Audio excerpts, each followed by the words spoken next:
itself. That please be aware, be educated, and try and distribute that education as much as possible. So that's what I try to do. I try to learn and try to teach whosoever possible. So I think I have past my time what was given to me. If so, I'll stop here, or else I can speak a lot more on gender equality at any given point of time. So I have a question, Divya. Thank you for that. So AI audit, and I love the point that the same people, if they do the audit, they will become biased because they get used to the company and they bake in the bias. They might not even realize that. And then how you tied the whole gender equality to that was beautiful.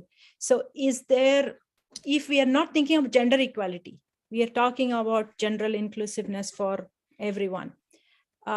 Is there an element to AI audit? How would you explain AI audit outside of gender equality? I try to connect it because I was thinking from a gender perspective, but AI audit in itself is made for everyone. And frankly, it will bring in trust for everyone in the whole process. It is not gender based. I tried to connect it because I wanted to understand whether AI audit is going to help gender equality or not. But basically, AI audit was made neutral for every kind of person whosoever goes through the process. AI audit basically, see, it's about audit in the AI system itself. Till now, people were only known for auditing the whole company. The kind of audit which happens there, the same kind of audit will be happening for AI, but that has been initiated with certain set rules which have been there but not being followed by humans. So when we do it for the AI, that will become more black and white and more clear in picture. Because what we believe, the kind of thought process we'll put in AI will just run on the same platform. It will not deviate like we humans have a tendency of deviating from the whole process. There's a possibility I know the person whom I'm auditing, I may be inclined towards his or her company. So there is a possibility I may become biased. But if we feed the AI the proper algo, there is a possibility AI won't deviate. AI's bias has come because of humans only. We are the ones who have generated it. We are the ones who have made it biased. It's not the AI which was biased. Thank you. Thank you.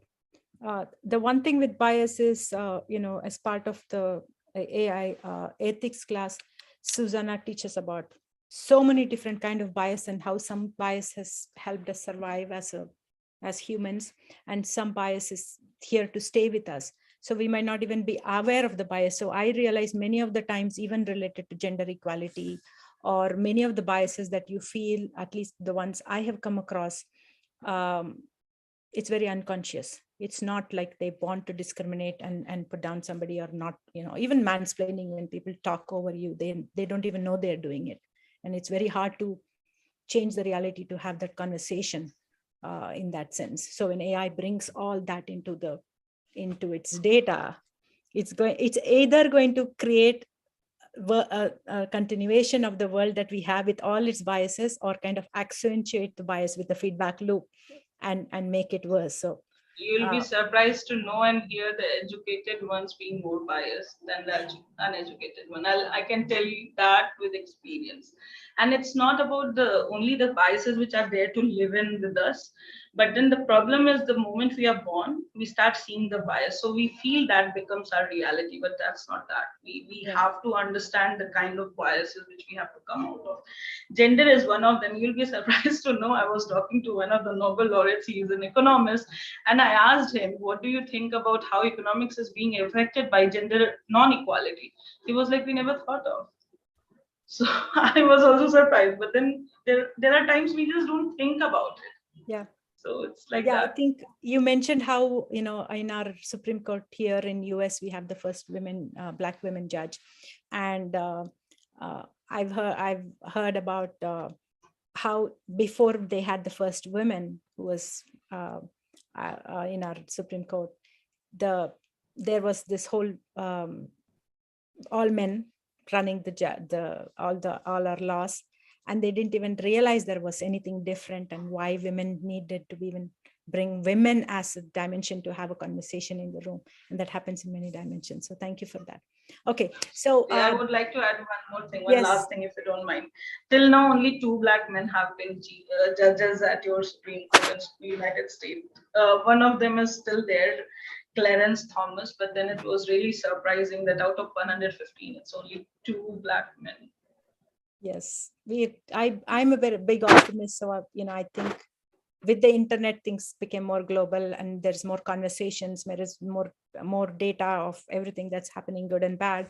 And so I think we are getting to the more open we are, more connected we are getting to the better world where we want. So, I hope that, with this Judge Jackson nomination, acceptance, maybe we are getting to a better equilibrium. Okay, so I want to wrap up this session because, as Divya said, she can talk to us on a lot of different topics for long time, and it's very engaging. So I love your sessions. So do connect with other people here and come back and talk to us again. Thank you so much, Divya. Okay, so I'm going to close out. Thank you. So I've been starting and stopping each recording. So if I did not, record, somebody please remind me, I want to capture all of that and put it back online. And I figured out how to do the live stream. So this is streaming live. So for those of you who absolutely do not want to be on air, still live. It is live. It is so that I'm recording on Zoom that will sit with as a recording that we can upload separately. But I've set up the stream, so it's going to stream everywhere. So we are live. Officially, we are live. So now anything you say is actually like being live streamed to Twitter, LinkedIn, and YouTube, just so you know.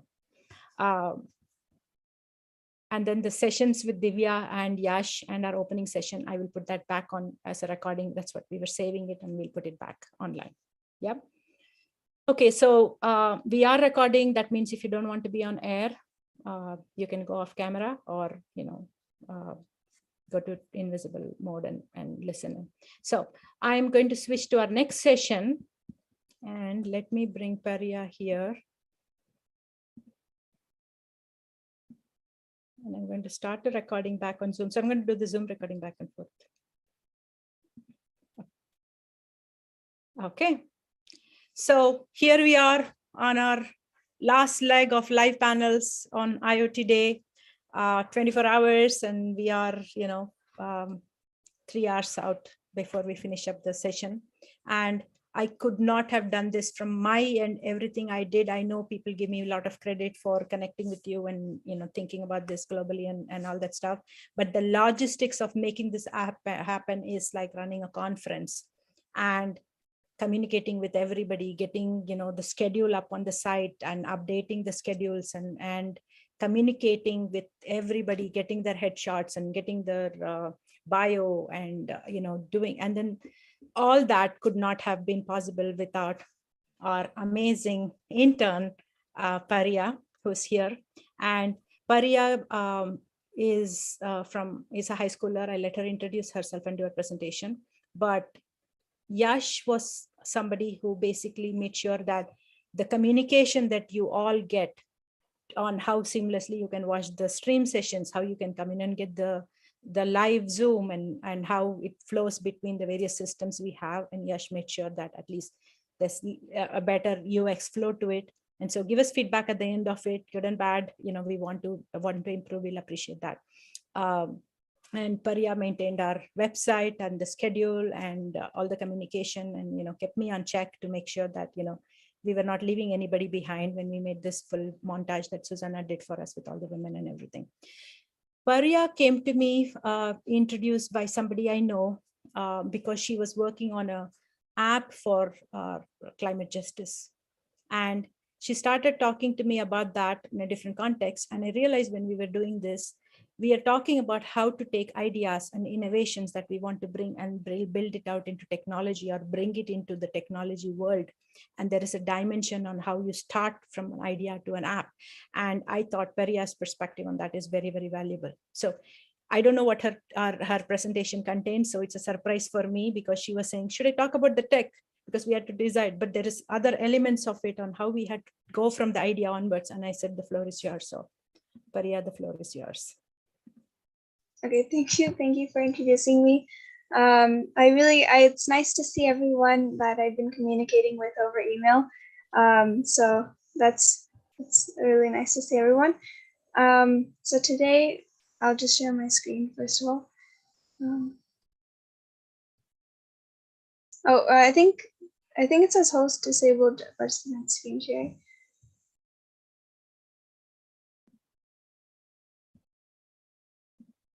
Yes, you should be able to share now. Okay, thank you.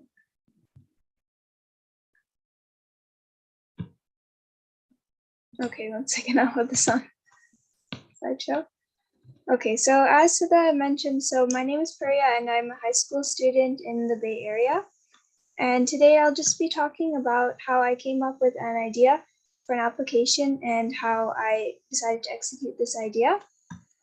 And before we begin talking about this, I thought I would talk about how I decided to go into CS to begin with, and basically my journey in CS.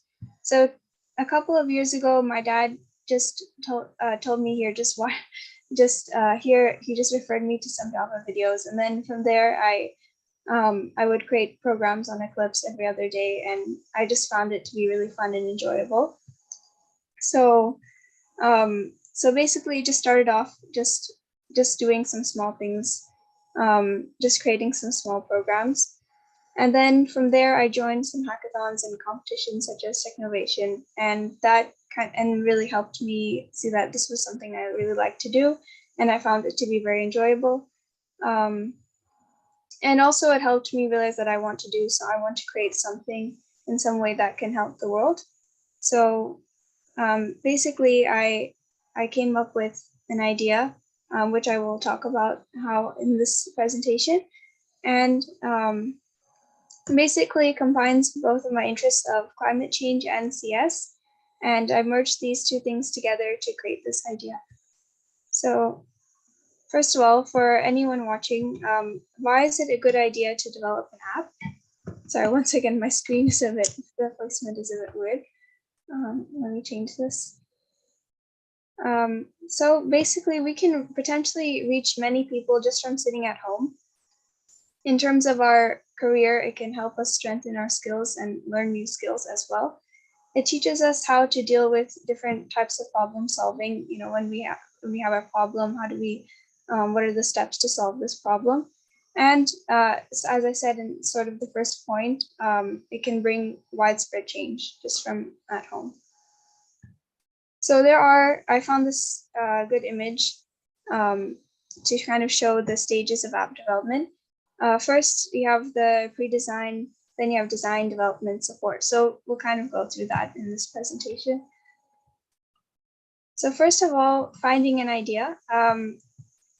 There's kind of two stages to finding an idea, which I suppose most people do for really any project, which is brainstorming, first of all, which is just using any sort of piece of paper, document, whatever, to kind of write down every single idea that you have that is connected with what you want to accomplish, what's the goal. But really, even as I said here, just even silly or seemingly silly ideas should be written down. Really, it's just most people say quality is better than or greater than quantity, but in this case, it's the other way around. So you just put down all of the ideas that pop up in your head. And then the second stage is, of course, to narrow down these ideas and use the process of elimination to see which ideas work, which ideas don't, and ask others around you, which is a process of building an app, which is at constant checkpoints. You ask people, a certain group of people, to test the app or to ask for feedback or what works, what doesn't work. And this is just after you narrow down a couple of ideas. So I do have just on the right, I just show, this was just kind of my final list, and I was ranking the different ideas that I had. And basically, finally, you can combine and improve ideas that you have and narrow it down to one idea. So finally, I came up with the idea to help for an app to help the environment. And essentially, the goal of the app is to create a tight-knit community of like-minded individuals who inspire and challenge each other to do good for the environment. Essentially, it's just a social media app that's just targeted towards individuals, towards the one goal of helping the environment. So it's not clouded with any other thing. And targeting social media is great because it's, as you know, social media is a powerful tool that brings people together and can influence the actions of many people. So that's also the reason why there's people at IoTDay today. And when you're starting to do this, you want to create a mission statement, which is what you do for most when you're developing anything. And then, sorry, going to the next slide. And then you want to create a realistic but ambitious goal for metrics. But importantly, when you're trying to help, for example, climate change, then the metrics are not as important in the beginning than is seeing what kind of value the app will add to your community / the world. So let's go to the next slide, which is just in general climate change. Especially here in the US and developed countries, we release the highest emissions. So as the everyday citizen, we have a certain responsibility to reduce emissions because we're releasing so much as the average person. So what are some, so you can see on this graph over here that the US is clearly per person, the emissions are very high. And also over here on the right, you can see how much that transportation, how many emissions come from transportation, from your diet, from flights, from home. So what are some things that people can share on the app? For example, simple everyday things, such as if, let's suppose, one day you decide to carpool instead of going on your everyday car ride. That would be one very beneficial thing if everyone started doing that. Using natural sunlight in your house, planting trees, eating less meat, all of these things. These are just a couple of ideas, but one feature of the app is also that given your certain circumstances and let's suppose the climate of where you live, the app can give you ideas for which type of plant can you, which type of tree can you plant, or what would work best in your circumstance. Okay, so now you want to create a project plan because this is very vital to having being organized and not going astray. So it's also called the Sdlc, or Systems Development Lifecycle, where you have first of all, you need to have a launch date so you can work back from there, and then you need to have milestones, so that this includes having a start date and end date for each, let's suppose, each feature you want to work on, and we'll go more into this a little bit. And this includes the pilot testing and buffer period because everyone is busy these days, so we don't have. So there's importance for having a buffer period or leaving some flexibility. And you want to work backwards from the launch date, as I said. And we'll also go into why working on the MVP first is a good idea for some. So the MVP is the minimum viable product. And this is an important development technique when developing mostly any product. When it comes to building an application, it means you have just the core features. And you don't have like any excess features that don't really accomplish the final goal that you're setting. And then, but however, at each stage it is still usable. So I like this picture on the right because it shows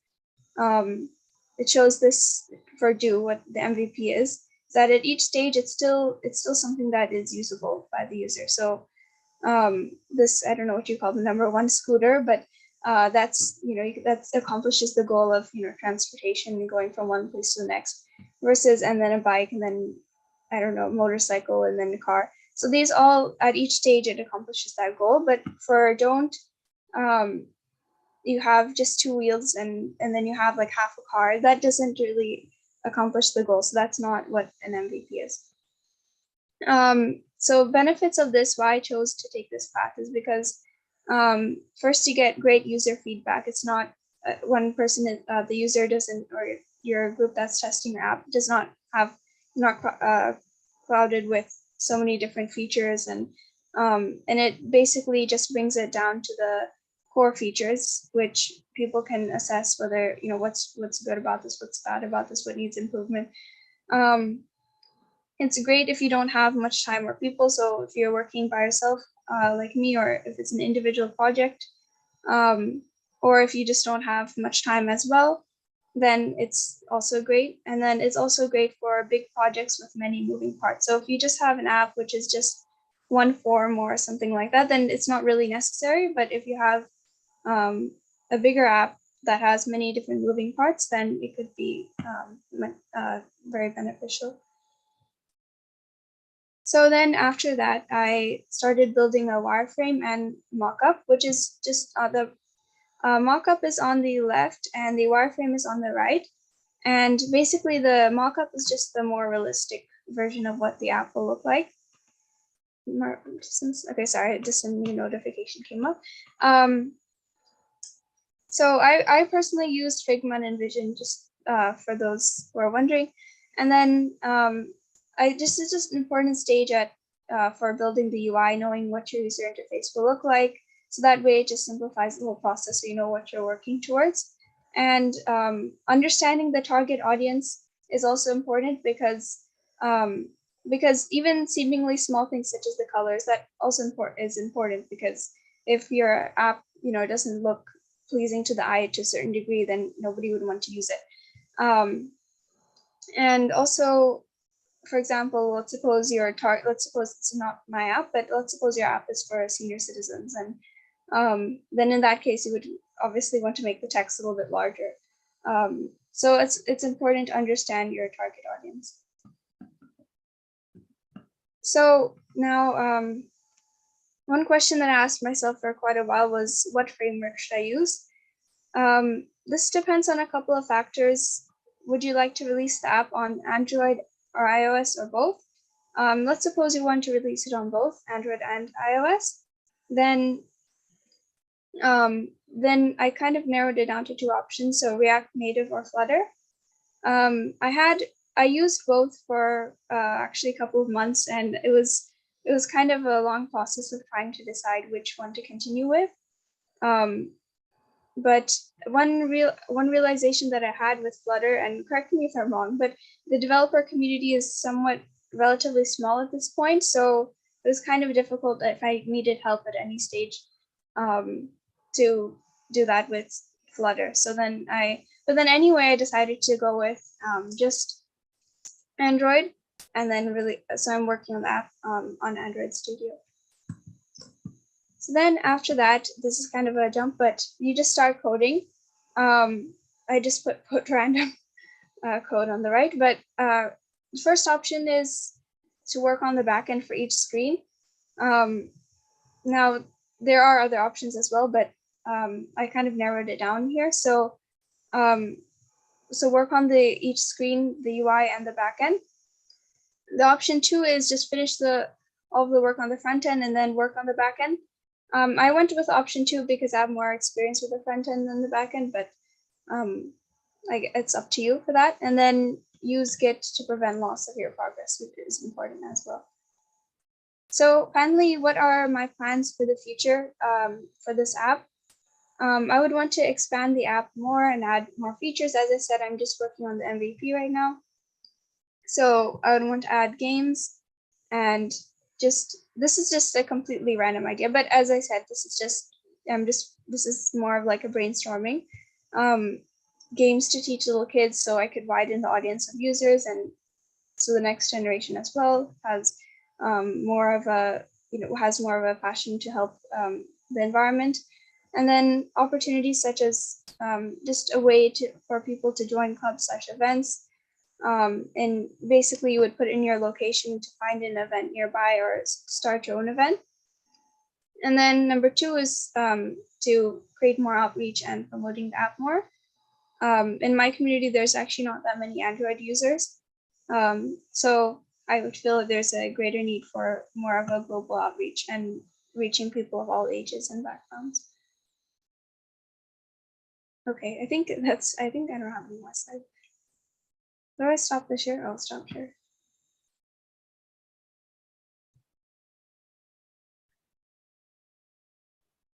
Okay, thank you. Thank you for listening. I hope this inspires anyone who's watching to develop anything you're interested in. I don't know where my screen, I don't know where my I don't know where I am anymore, but I will. You did such a fantastic job. Such a fantastic job. You know, for getting started building out your app right in high school, I think the nuggets of wisdom that you shared, many of us could resonate with it. You know, a lot of people want to get into to build out a business using a startup idea or go bring ideas into their companies. And what you showed, you know, I think that was very, very valuable. Okay, so I'm just seeing comments. Excellent, Pariya. Wonderful, Pariya. Great to see your use of range of wireframe tools to build the app with Flutter and React. Awesome job. Okay, that's awesome. Just would like to add one thing, Sudha. So it's inspiring to see youngsters like Pariya. So it's like it energizes us to do a lot more and learn a lot more every day. You know, it's you know, we are when I started my college, you know, we did not have machine learning. It was just starting, but the way that you have methodically researched, it's amazing. So kudos to you, Pariya. And I think kudos to Barry for sure, because not only you have the thought process, you have a system to go through from UX experience, business acumen, and engineering mindset. That is excellent. So I wrote in there, you can join our internship program. Ping me on the side. We have so much more to do, and we'd love to just have you talk to our interns. Thank you. Yes, I will definitely. That's awesome. That's awesome. So thank you so much, Pariya. Thank you for all your help with getting this event going and for coming and sharing this session too. Thank you. Okay. I'm stopping the recording. Okay.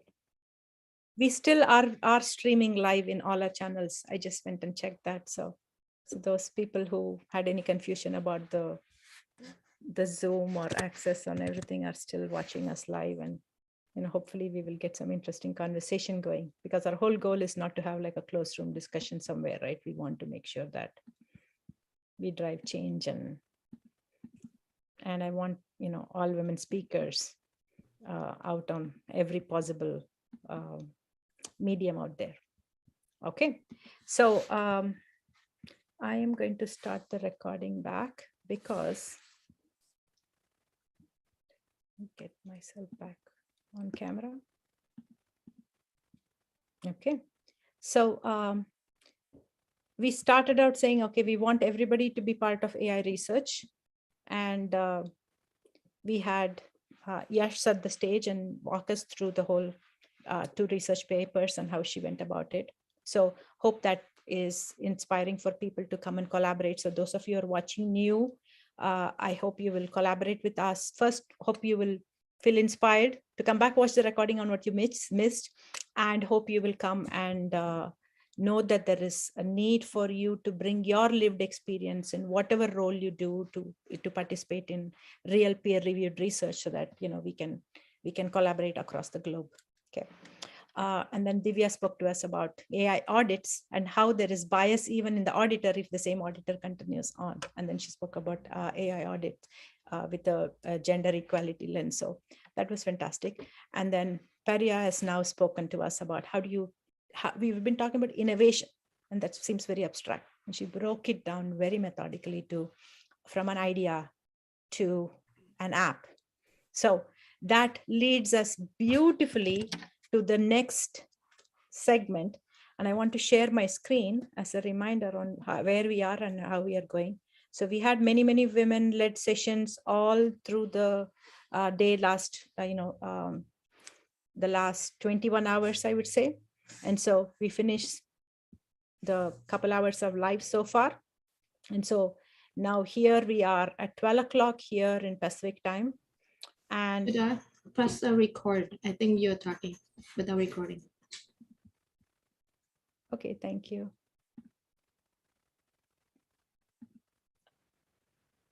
Okay, thank you. So now here we are. I wanted to share the schedule for today, the live session. So here we are at 12 o'clock Pacific time. We wrap up in 3 hours. So we are finished up 21 hours. So thank you, everybody. I wanted to take a moment to thank everybody who's been with us, who helped us make it happen, and those who are inspiring and who are still watching and being part of this. And usually with all our events, we have a whole bunch of people who will come back and say, hey, I did not get the Zoom link, or, you missed me out for some reason. And apologies if you missed it. You can always come back, watch it. And this is just the beginning of our conversation. And each year when, I try to bring at least 50% new people who I did not know before as speakers. And so I hope you will get to collaborate with other fellow speakers and other people you meet here. So don't wait for me. You can always ping me, but, connect with people who you're seeing right away. Okay. So Paria's session led us very beautifully to the next segment we are going towards, which is we are talking about AI. As if AI is panacea, answer for everything. AI is good for something that is a problem that does not just need regular programming, something that is predictive and not prescriptive. But if AI is going to be the answer, what is the question you should ask? How do you take that approach? So like Paria said, once you have an idea and you build an app, she has a methodical approach. Now, if you're sitting in enterprise, and you have customers with problems that you could potentially solve, or you are like Lisa out in the world, want to change and do urban planning. How do you do that? So I'm going to call Usha Jagannathan. I'm going to add a pin here, and I'm going to call Lisa. And where is Susanna? Because Susanna is going to moderate this session. And I'm going to go off air.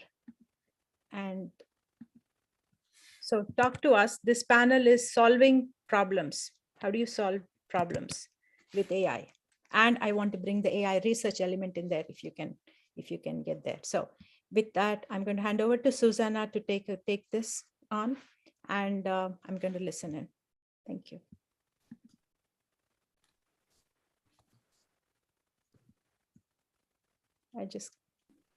She's coming on air. Yeah. Okay. You have to go off mute, Susanna. Hi, can you hear me? Yes. Okay.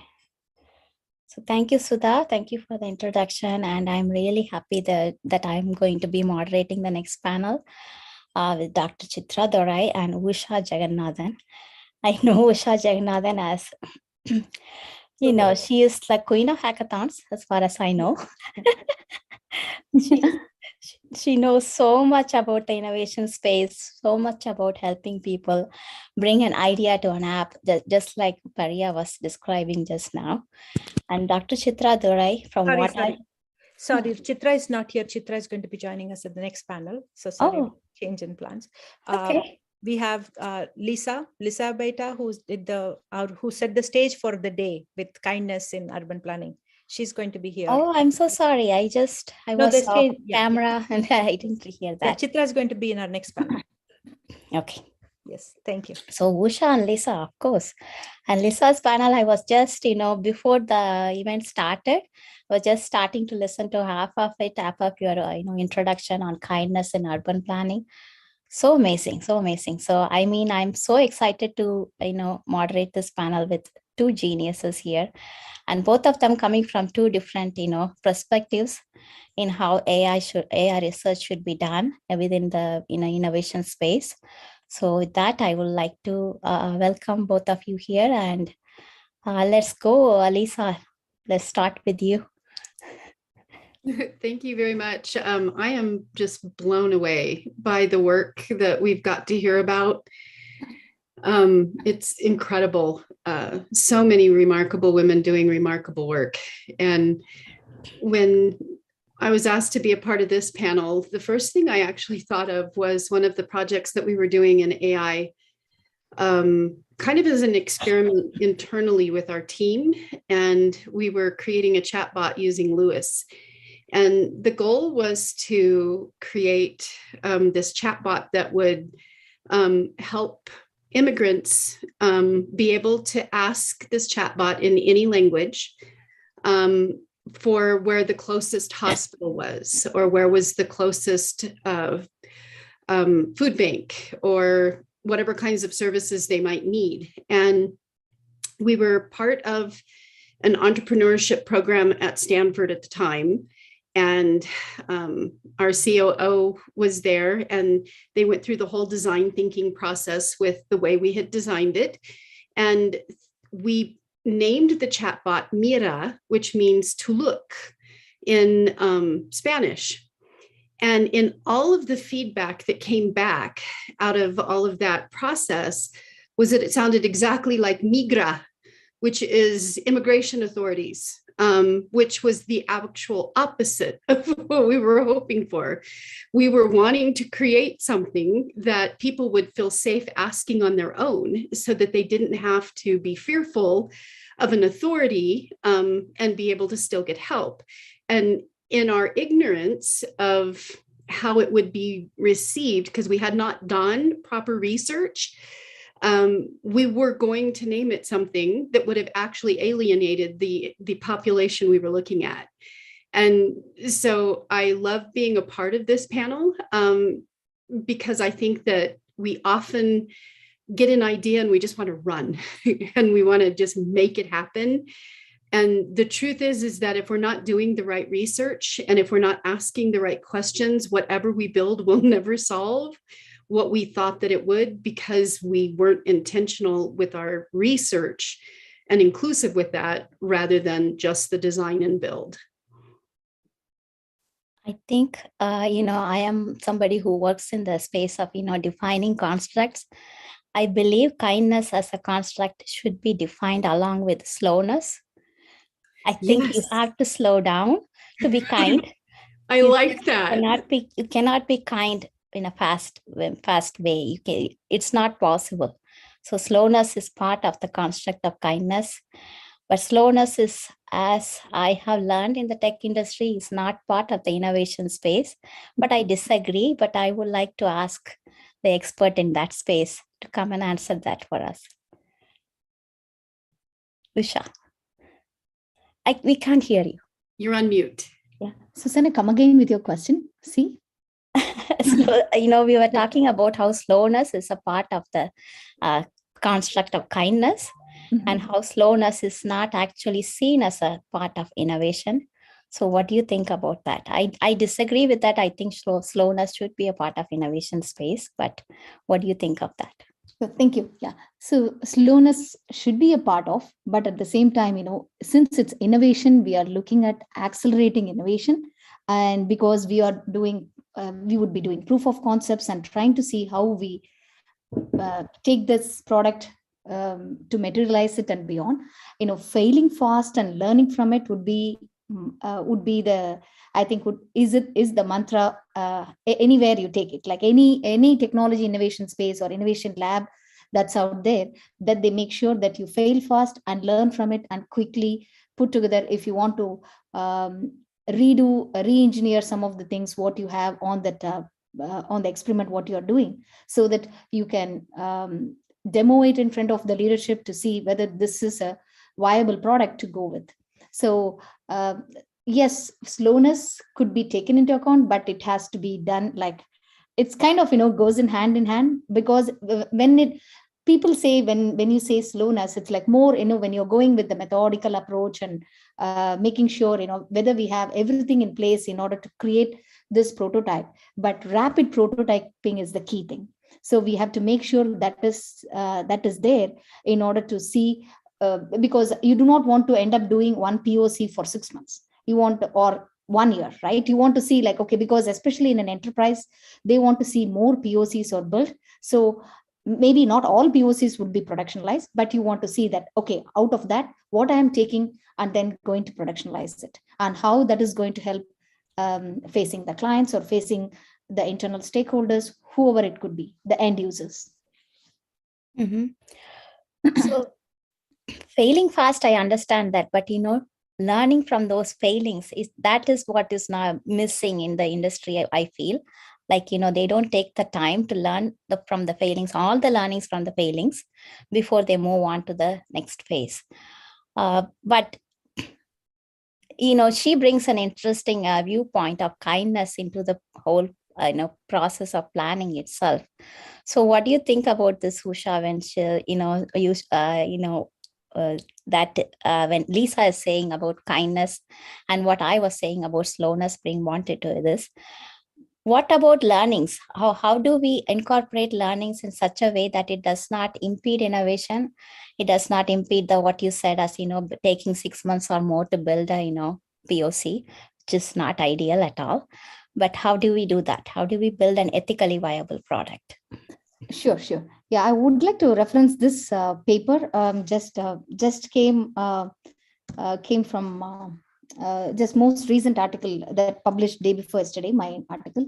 So this was most on the AI governance framework, like how we can take this and avoid bias. So here, since we are talking about kindness, so right from the project inception, the learning continues. And let's say that we do not apply any AI governance and we just start with a model and what the data set is we have, whether you're experimenting with a synthetic data set or you are working on a production data set just to see just a sample of the production data set and see how we can create the process. We want to make sure, like when you say ethical, since you brought that word, I wanted to bring it up saying like, okay, there are so many principles out there when it comes to AI governance framework. I cut short it on this article where we follow these 4 approaches, where it's the Fiat approach, which is the fairness, I believe I said ethics, accountability and transparency. Those 4 are such key critical principles that you need to apply in order to make sure not just after post-hoc deployment, you are saying, okay, how I'm going to do the intensive stress testing of my product. She was, Ms. Lisa was talking about the bot. So the bot, just taking as an example, let's say any conversational AI, you cannot do a stress test at the end and say, okay, if I am a good person and I am the data scientist, like along with ML engineers and other development folks that I have, that I might be thinking all in the good scenarios, and I won't be thinking to how to test the bot for the worst scenarios. That is what happened with Microsoft Toy, where it was launched in 2016. Within 24 hours, they had to bring it down. One, because it started to learn from how the end users started to manipulate it and manipulate the bot, and she had, I think the bot is a she, so the bot has to be brought down because because of inappropriate words that it started, the bot started expressing. And so that's where it comes, like when you say ethical, when you say that kindness, we want to see like how we are bringing that non-bias in the data set right from the data. So when we are preparing the data before we pre-process it, we want to make sure right there we have to nip it in the bud. Like we cannot say, oh, I've eliminated bias. It's just like the previous talk where Paraya talked about, like it's not about like we can say we eliminated food waste. That is not going to happen today. It's like we can reduce or minimize the food waste. The same way it is, it's like minimize the since she talked about climate change, so or minimize the biases here. So it's very critical. Unless we have an AI governance framework in each and every organization or a business, even if it's a startup, then it's the product might not go for a long run, and it might down the road, because it might end up failing if it's something like a conversational AI or any other organization, any other model that you're building as an AI ML application. And that is the fear I have.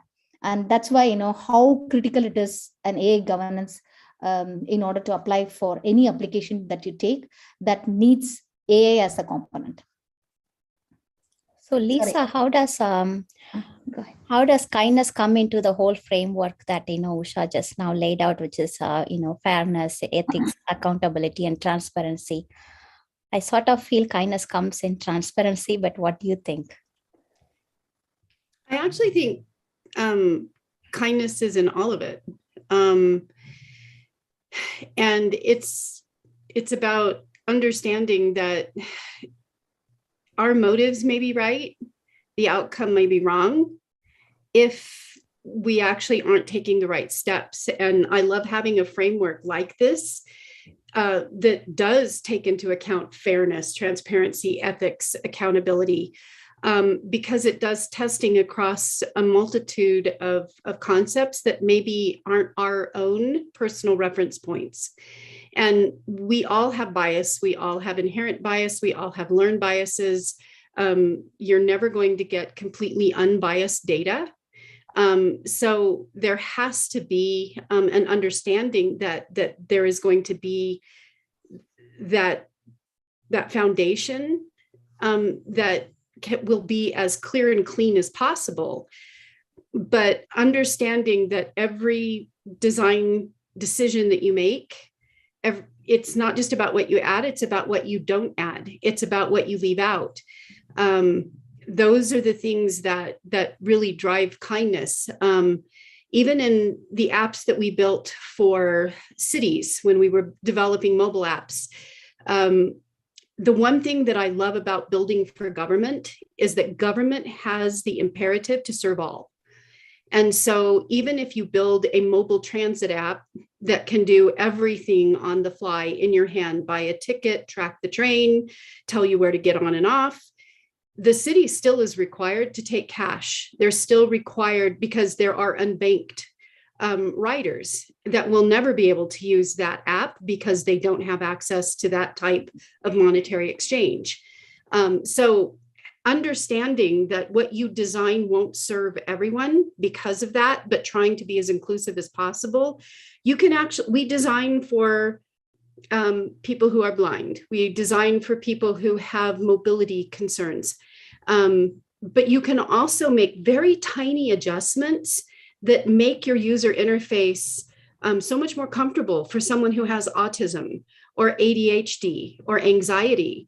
And those things actually can change someone's experience, where something, instead of being intimidating and terrifying, becomes a very comfortable exchange. My son, who has autism, used to talk to Siri when he was little, because there was that engagement there, and he could direct it and he could control it. And so it was a very safe way for him to actually go and find things and ask things when his typing was not there yet. So I don't think it's either or. And I don't think it's like we find kindness in this piece. Kindness is considering every decision that we make, and who does it leave out? Who does it leave in? Can we make small adjustments that make that change? Yeah, it is inclusion, right? Kindness is basically inclusion of everyone. And I do remember that recently, not recently, I think it was 1 or 2 years ago. Until then, Apple was not taking cash as a payment for their iPhones. And someone wanted to pay for their iPhone in cash, and they were sent back. And it came on the evening news, and then Apple reversed it and said, now we will take cash. So it's just something like that, to include people who don't have that, financial banking or, access to an internet, access to certain kinds of services. So to me, the point you are making is inclusion as kindness as inclusion, right? As an inclusionary practice. In that way, it comes into all of those frameworks in AI ethics, because AI ethics is about inclusiveness and transparency and trust. So this is quite an interesting, discussion, and I know Usha is eager to say something. Why don't To add one more thing to Ms. Lisa's point, like, see how well we humanize the AI development is very critical.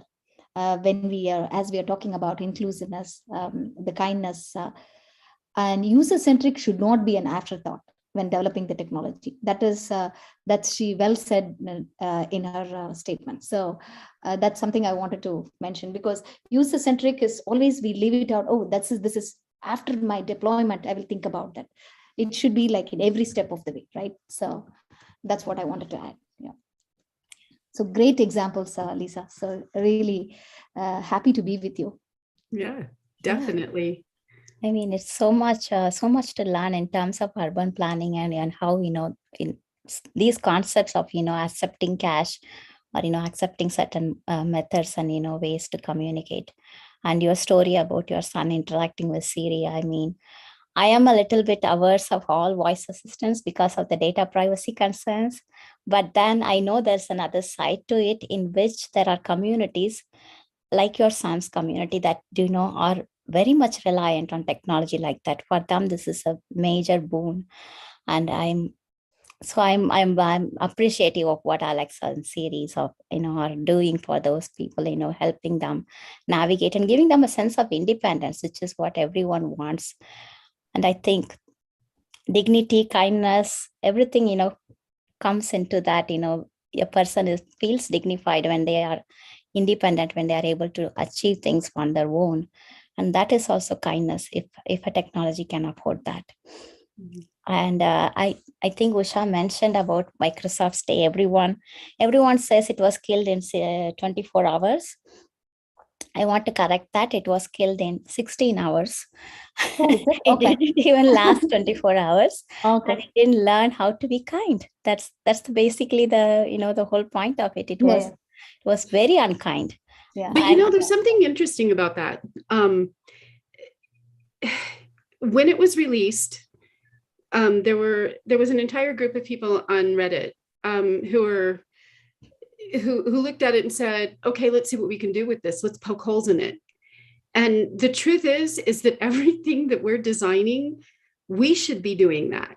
Yes. There should be that desire of poking holes in it. You need to have that person on your team that tries to break it, who tries to do things with it that you don't want done, so that you understand how much it can withstand certain types of barrages of data before it does capitulate to that. And even understanding that some of it may not be preventable. So maybe that feature isn't added until you can prevent certain things from having that happen. So I think really what happened is that bot was released without proper testing. Exactly. And that's it. And Reddit tested it. It wasn't even that they were being horrible about it. It was, can we do it? Let's see. And as a scientist, as a technologist, we should have that curiosity. It's not a bad thing. It became embarrassing because it actually worked. Yeah. Yeah, poking holes is very well said, because that's what I mentioned in the last conversation, where we have to, in order to improve the quality, we have to make sure both good and worse scenarios are tested, right? So when it also comes to explainability, like why these decisions were made.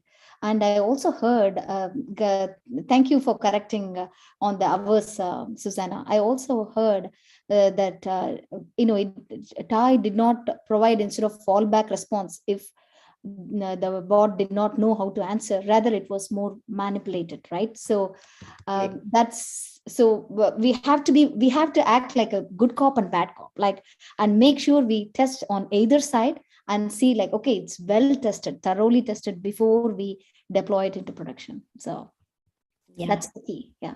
Well, and I think it's human nature to try that. Even in the kindness app that we made, these were elementary students that were using it to document kindness. but there's always the few that are like, well, let's see what we can get past this.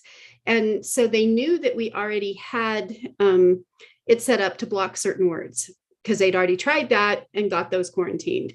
So then they went through the misspelling of those words to see whether that could get through with automated moderation, and then putting a space between each letter to see if they could get those words in. And Wow. these were not even really bad words, because they're third grade, second grade, but they were still testing the system to see what's no and what's aha, I got a chink in here, and there's a chink in the wall, and I can poke this little word through there, and they didn't catch it. And so I think that it's human nature to want to see how that works. And so we finally came down to the point that all of the submissions were moderated because we could. It was a small enough group. This app was local. It wasn't global. It wasn't like it was going to sit there for years. So we had mom volunteers who actually sat and read all of the posts, made sure the pictures were appropriate, the words were appropriate before they were ever shared. So I think you have to find workarounds, but you have to understand that that's going to be human nature, and you have to plan for it. And I loved what you said about that you can't just have good motives in your design. You have to have the understanding that you have to play devil's advocate with that too. So interesting to see how the kids, played around with all those different, word associations to see if they can get through. That's incredible. I mean, it's human nature for us to, poke holes and to see how far we can get away with certain things. And the fact that, whenever, big tech companies say, we didn't have the imagination to think that would be the outcome of Tay, or, that could be the outcome of this. I'm like, that's a poor excuse. I mean, we all humans have imagination. We are creative people, and we should be imagining the evil. We should be imagining the other outcomes, the unintended outcomes, the half use cases. We should be able to imagine those even before deployment. I mean, that is actually one of when I teach my AI ethics classes, I always say, think evil. You should know how to think evil. It's not enough for you to think good and become a saint and, an angel with wings and all of that, but you should know how to think evil. And well, it's like they say, you should be able to write like Stephen King, even if you don't live like that. Yeah, true. It's the same in technology. Yeah, true. Being able to see all the possible, outcomes is one of those skills that we need to have. And that is also being kind. It is being kind to society, because we are imagining the worst outcome and preparing for it, right? Yeah, that's true.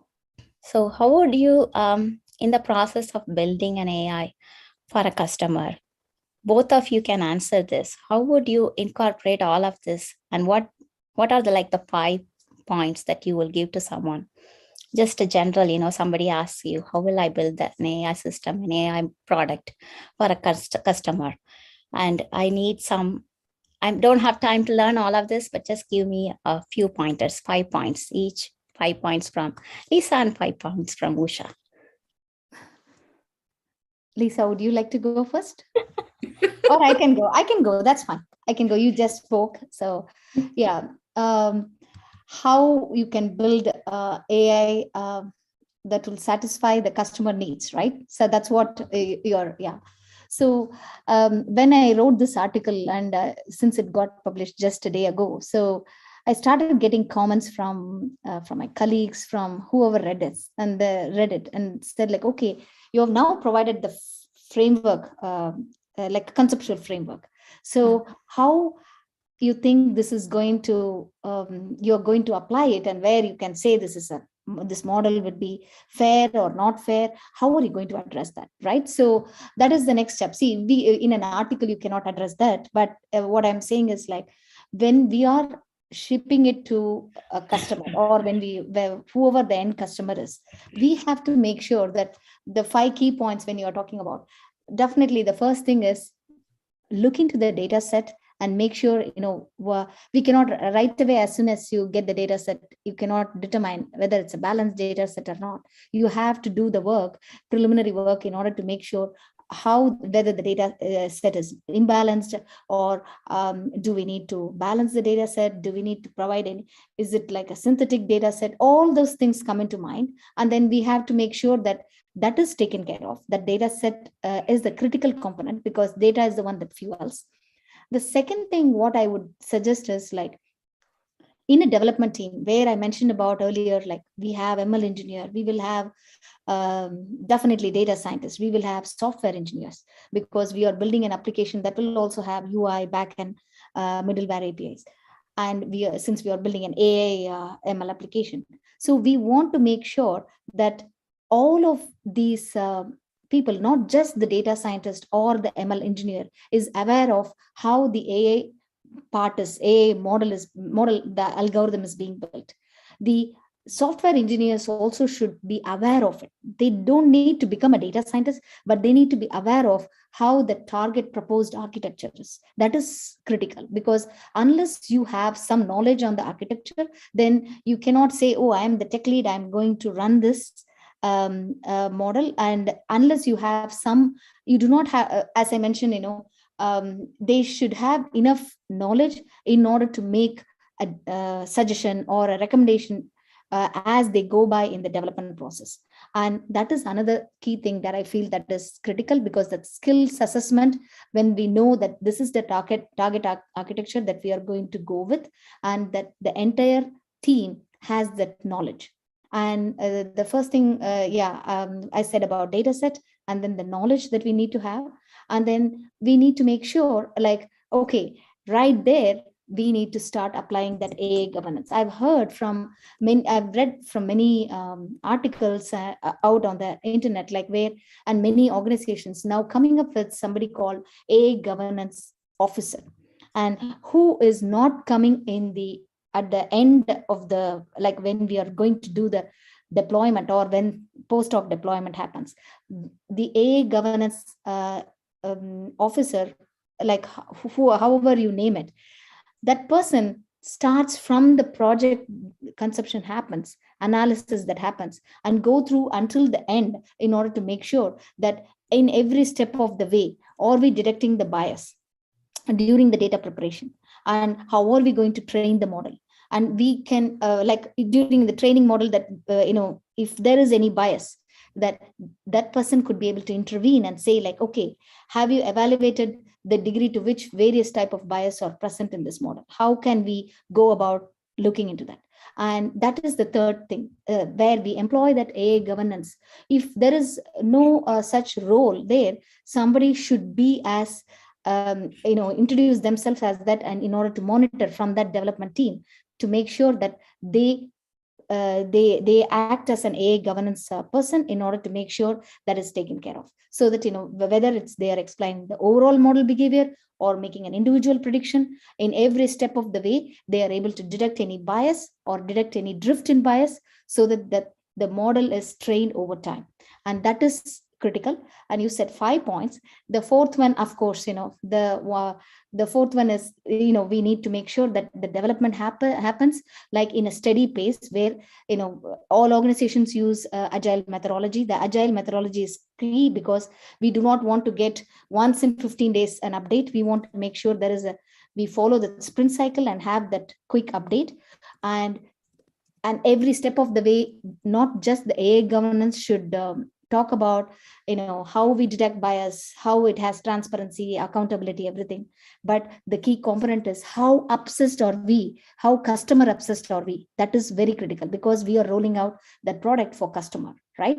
And the fifth one is the main thing, that is the testing, the stress testing, the intense testing, thorough testing, where we have to be the devil's advocate, as Lisa was mentioned, like do the good scenario testing and as well as the worst scenario testing, so that it's robust. So, and we can cheer ourselves saying, like, okay, this is done, ready, and go with that. So data set, and then not sure what I said, the second one. Knowledge. Excuse me? Data set. Knowledge. Yeah, skill assessment, the knowledge, yes. And the third one is the AI governance role, And then the fourth one is how customer obsessed are we, in order to make sure in every step of the build that we are building what the target audience is asking for. And the fifth one is intent testing. These are the 5 points that I would think would be necessary. And I will hand it over to Lisa. Thank Very you. good points. It was excellent. Thank you. The only thing I'd really like to add to that is a couple of really quick things, because I know our time's gone. Just because you have a customer doesn't mean they're going to be the user of what you're designing. And sometimes what your customer is asking for will actually not be the best design for what the user will want. And if you let the customer drive that, they may still pay you, but they will be very disappointed with what you develop because it won't work. And so when we went through the design process at the very beginning, we always identified the end user. And we made sure that the end user was part of the design conversation. And so when the customer said they wanted something, the end user was able to provide feedback as to whether they'd actually be willing to do that or interested in doing that. And by doing that, it wasn't us telling the customer no, it was the person that they actually wanted to have use it was telling the customer, this is what I would rather have. So I think that was one of the things that helped us be successful with some of our designs. And then also the other piece of that would be making sure that there is actually a rollout and support for whatever it is that you've designed for them afterwards, because it is not build it and they will come. It doesn't, the only thing that I've ever seen work that way was a transit app. And it's because it solved such a big problem that people were like, help me find that and download it. But for a lot of the other ones, they were brilliant ideas, but they never got adoption because they were never marketed by the agency that wanted it, even though it was a brilliant design. Nobody knew about it and there was not proper training for how to use it. So those are the only two pieces I'd add. Yeah, definitely. I mean, roll out customer support throughout the lifetime of a product. I mean, that is crucial. It's not only the stress testing, it is continuous stress testing, right? Throughout the product life cycle. If you have a support system always within the product life cycle itself. So that is very interesting.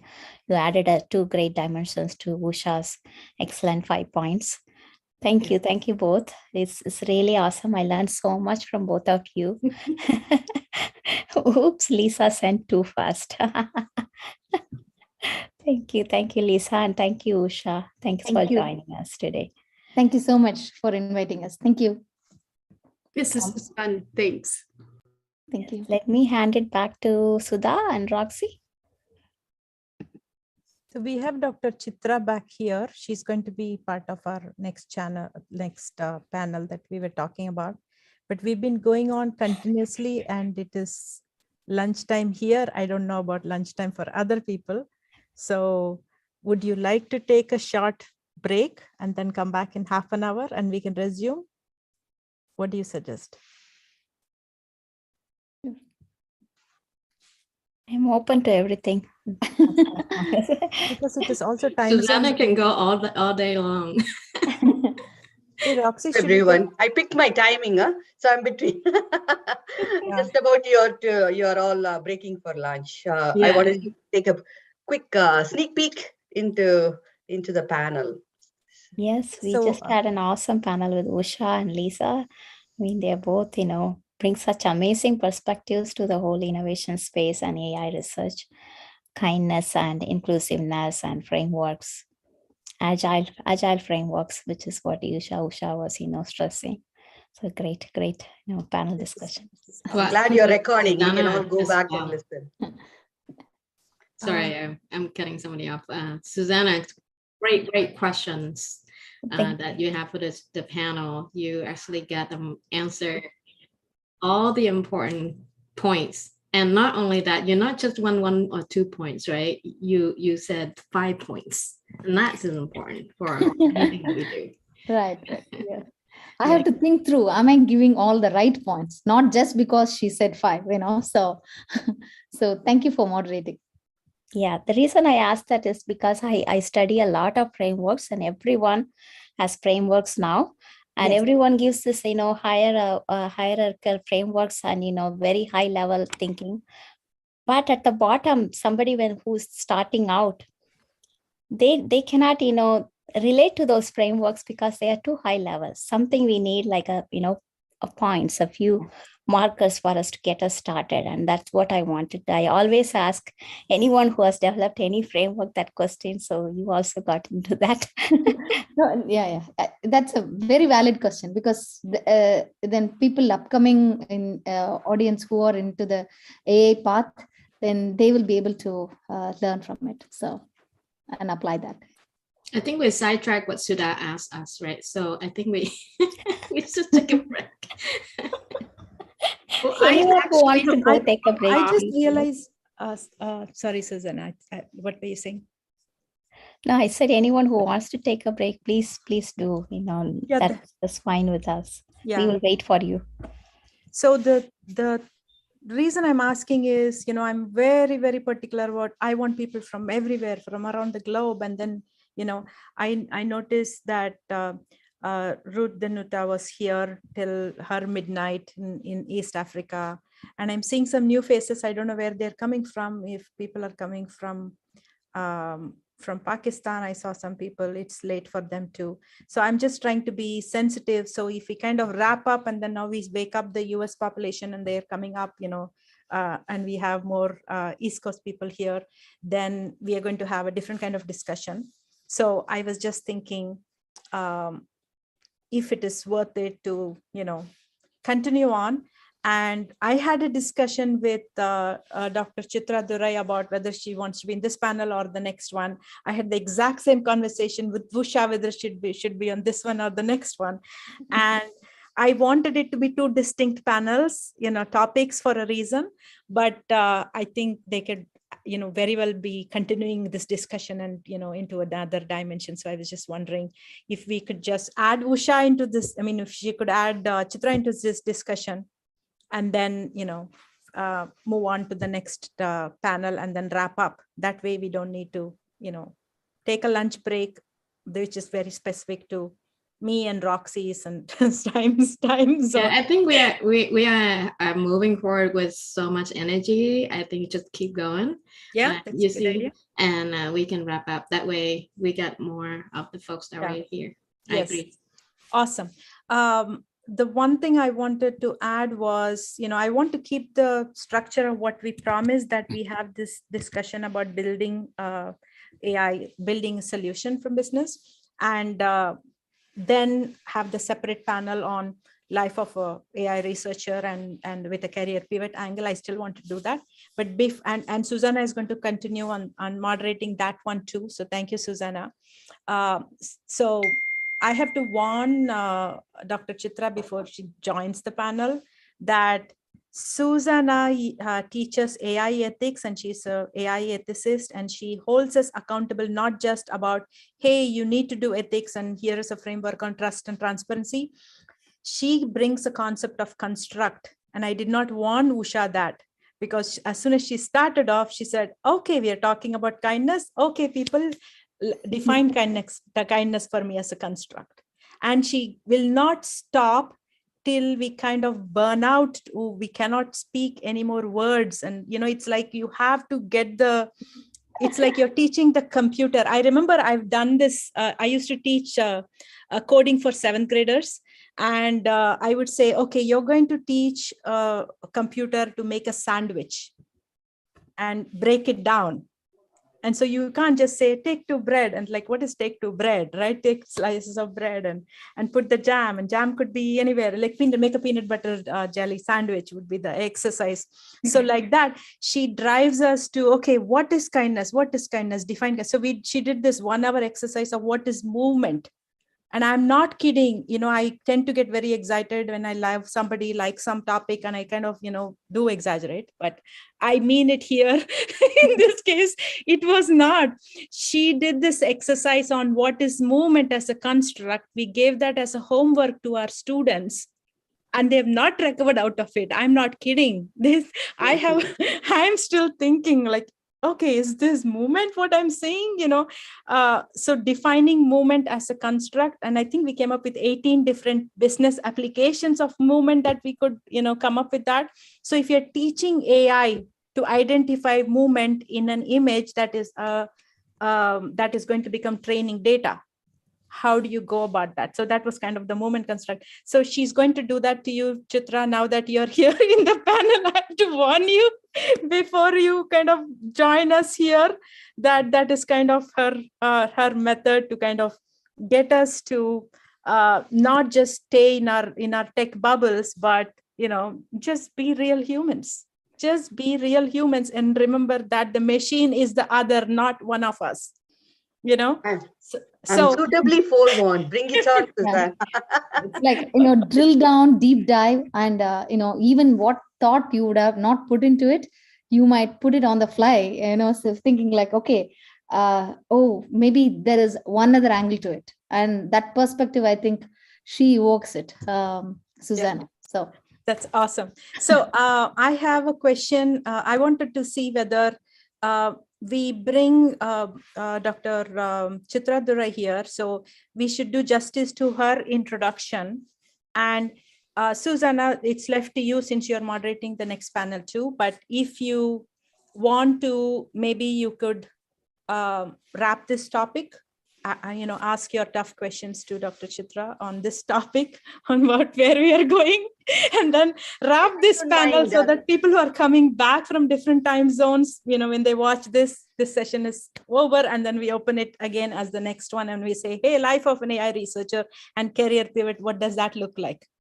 Yeah? Okay. Yeah, sure. I mean, welcome. I'm happy to jump in, Suzanne. I'm glad you're talking about, writing about, thinking about this AI ethics. It's such an important topic, and I think it's the most important topic, as we are surrounded by AI solutions, whether we recognize them or not.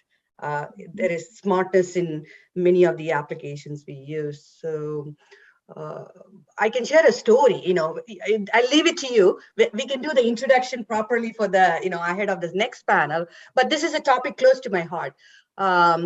Between 2008 and 2018, about 10 years, at the height of the housing crisis, I moved out of IBM research to help the US homeowners avoid foreclosure. At that time, 9 to 11 million US homeowners were facing eviction. You might remember the housing market. It's one of the three legs of the US economy had collapsed, and borrowers were just walking out. The US homeowners were just walking out of their homes because they could not. So at that time, I had to immerse myself in understanding the psyche of the people, what drives them to default, and how some people even would borrow against their 401k retirement plan funds in order to make their payment. So you see people from all spectrum, right, along the morality, I would say, along the morality line. It was very heartwarming from one side, but on the other side, I was also seeing how people were taking advantage of all the programs that were rolled out. So it became important as I worked through lots of different kinds of AI solutions I'll get into in the next panel, but this became apparent that there is a systemic bias and discrimination, unfortunately, in the housing market. So the data has clearly shown.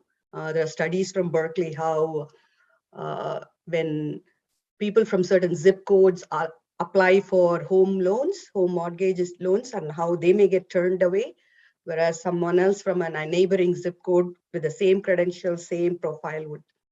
So it became very apparent that AI models, the predictive models, who is likely to default, who is likely not pay their mortgage payment, those are all running the collection processes in many of the banks at that time. It was very apparent that people were not paying enough attention to what the data they had used in building the models. So unfortunately, the models were, therefore, you can imagine, were discriminating against certain segments and making I would say, rogue generalizations, which were unwarranted and unseen by the general data. So it became very apparent that every predictive model that we build with data needs to be consciously, very deliberately and carefully built, addressing those three, right? Bias elimination and explainability. Just because I build a predictive model does not mean in using AI that you have to peel the onion. I remember at that time, certain enterprises which went under government conservatorship, people who had been behind these models that the banks and secondary market investors were using, they were unable to explain in front of, these are congressional hearings. They were unable to explain why they were using these models, that they were not able to explain why they would behave in a certain manner. So explainability, so you probably touched on that, explainability of models, explainability of AI is very critical for us to remove the fear as well as the misperceptions people have about AI solutions. And thirdly, increasingly, given the cybersecurity issues we are seeing, adversarial attacks on AI models is something that we all need to be cognizant about. When some noise gets introduced in the data, whether it is benignly or deliberately to stymie the system, how will the model behave? Will the model break down with grace, or it is going to really turn topsy-turvy and give something that we shouldn't be, right? We shouldn't be following. So those are, and I'm actually following that those tracks. There are, I think people mentioned frameworks. There are some, there is a consensus among the companies about these issues. So people are banding together and building some really good solutions and open source libraries around these topics. So AI 360 you might find on GitHub, which is very powerful in terms of understanding the different kinds of statistical biases that exist in the data. I gave a seminar on this just last year to our high school students who are pursuing AI, because I wanted to make sure that right when they are getting into the topic, it's better to indoctrinate them to a certain extent. Yes. At that juncture itself, so that they will go on as they begin to expand their studies. This thread will be woven into everything they do. Yes, that is true. The ethics thread should be woven into everything from the beginning itself. And I think Usha and Lisa, both of them, added those points, and Usha with her 5 points for her framework, which is just an article. She had sent the link in the chat that she had published recently. And I asked her about that, and she gave me 5 points on how to implement that framework on a day-to-day basis. And Lisa actually talked about what you were saying, the inclusion of other communities in who is included in your data set is so important. And she talks about how kindness, as a metric for you to, determine the end user's needs, not just your first customer's needs, but the end user's needs, and having, access to cash-based, financial services, and making sure that is all incorporated in urban planning. So we talked about all of that, and it's quite an interesting, conjecture for us, for you to have us here, and then you bringing in the notation of, how to include ethics even at the beginning of everything, and to bring that into high school students. And I believe that it's not high school students. Maybe we should start at the elementary level itself and bring this conversation from there, because elementary school students are developing apps now, believe it or not. So we need to talk to them. And we actually had a high school student gave us a very awesome presentation. Paraya Sari, she just gave an awesome presentation, an idea to an app on how to develop an idea to an app itself, and she's been developing an app on climate change. So it is important for us to reach the younger audiences. So thank you, all of you. I would like to wrap up this panel so that Sudha can go get a lunch and everybody can go get their lunch. Thank you so much. It No, is been Susanna, we are such not going to break for lunch. We are going to continue to the next panel. Oh, okay. Because we've been going on for 24 hours for several people coming in and out of different time zones. And I'm getting pings from people who are watching this on the live streams. So this is streaming on Twitter, LinkedIn, and Facebook. So there's a lot of people who are chatting with me in various places around. So I just think I want to be respectful of everybody's time zone. Yes. So we can wrap up this panel and then we can open up the next panel, which is life of an AI researcher from a career pivot perspective. Yeah. Yes. So stop the recording. Thank you, Susanna. Thank you, everybody. And I will continue on the next one. Okay. And this is continuing to stream. This is continuing to stream. That streaming is not at all stopped. So for everybody who's on the stream, you can, if you have the Zoom link, you're welcome to come in anytime and you don't have to feel obligated that you didn't show up till now. It doesn't matter. That's not how we operate. Our whole idea is to drive the discussion, get you thinking so you can collaborate across boundaries. And so it's continuing to stream. Now we started the recording. This is the new panel.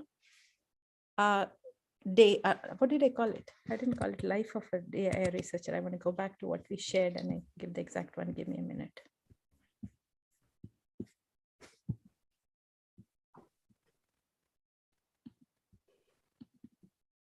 Okay.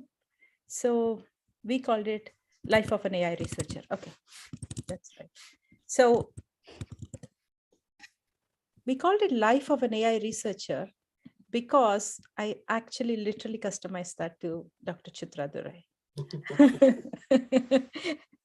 She's been a research fellow at IBM, and being a research fellow as a woman is not an easy thing. Being a research fellow itself, it's a hard thing, beyond your gender.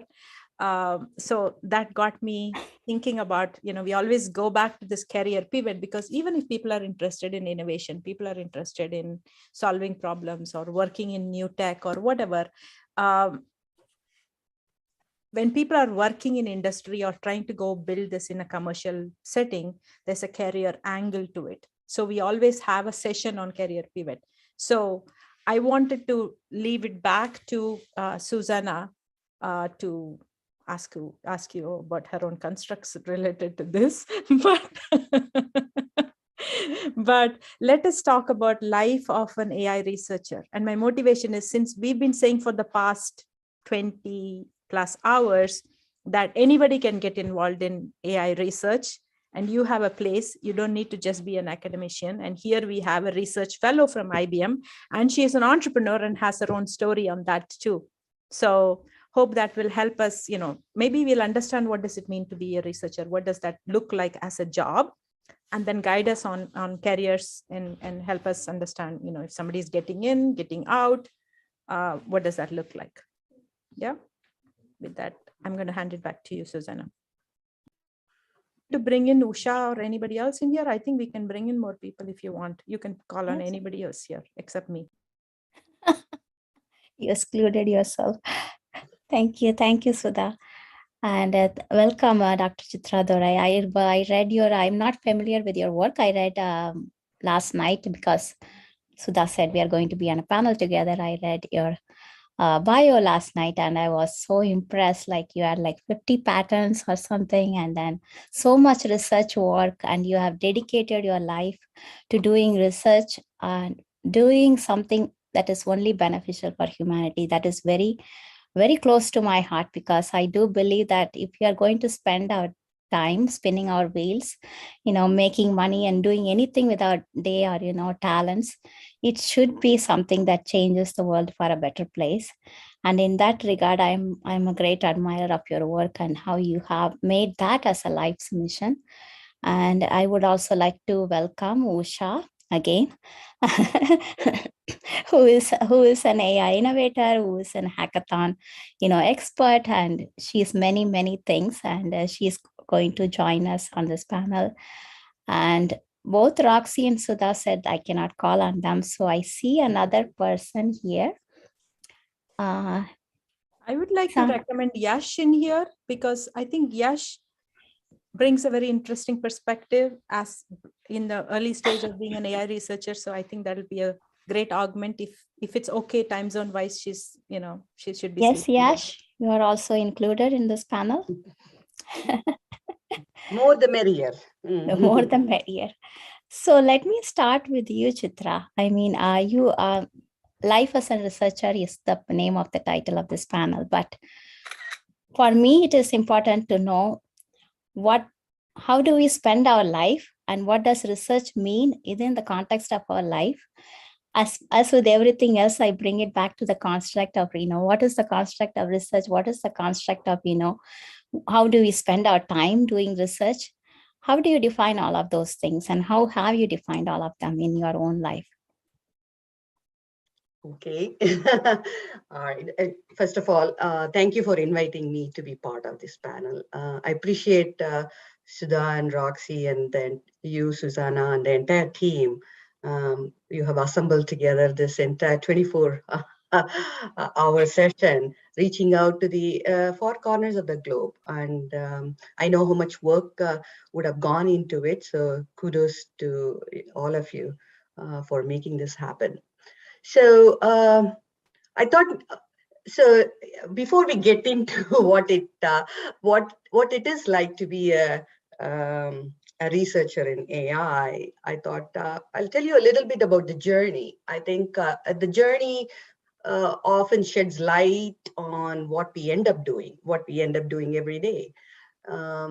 So I am from India originally, from the sunny southern India, and I was trained in electrical engineer at IIT Madras, which I still call it as Madras. I think IIT Chennai is the proper way to call it now, refer to it. And I got into IIM Ahmedabad, which is a management institute, right? But I did not go. I'm going to say this because when I reflect back at my life, I call these chance moments. What seemed like often impetuous, but somewhat light decisions actually turned out to be momentous when you look at the life as a whole. All I knew was when I went to IIM Ahmedabad, and I looked around, and it's an amazing institution, one of the premier institutions in management education. Somehow it just didn't feel right for me, and I often make decisions, and I want to say that because I want to encourage people to believe in them, right? To take confidence in the decisions they make. Often we are beset with doubts and uncertainties and second guessing ourselves, but I was 22 at that time. I had just come out of IIT, and I took this decision on my own.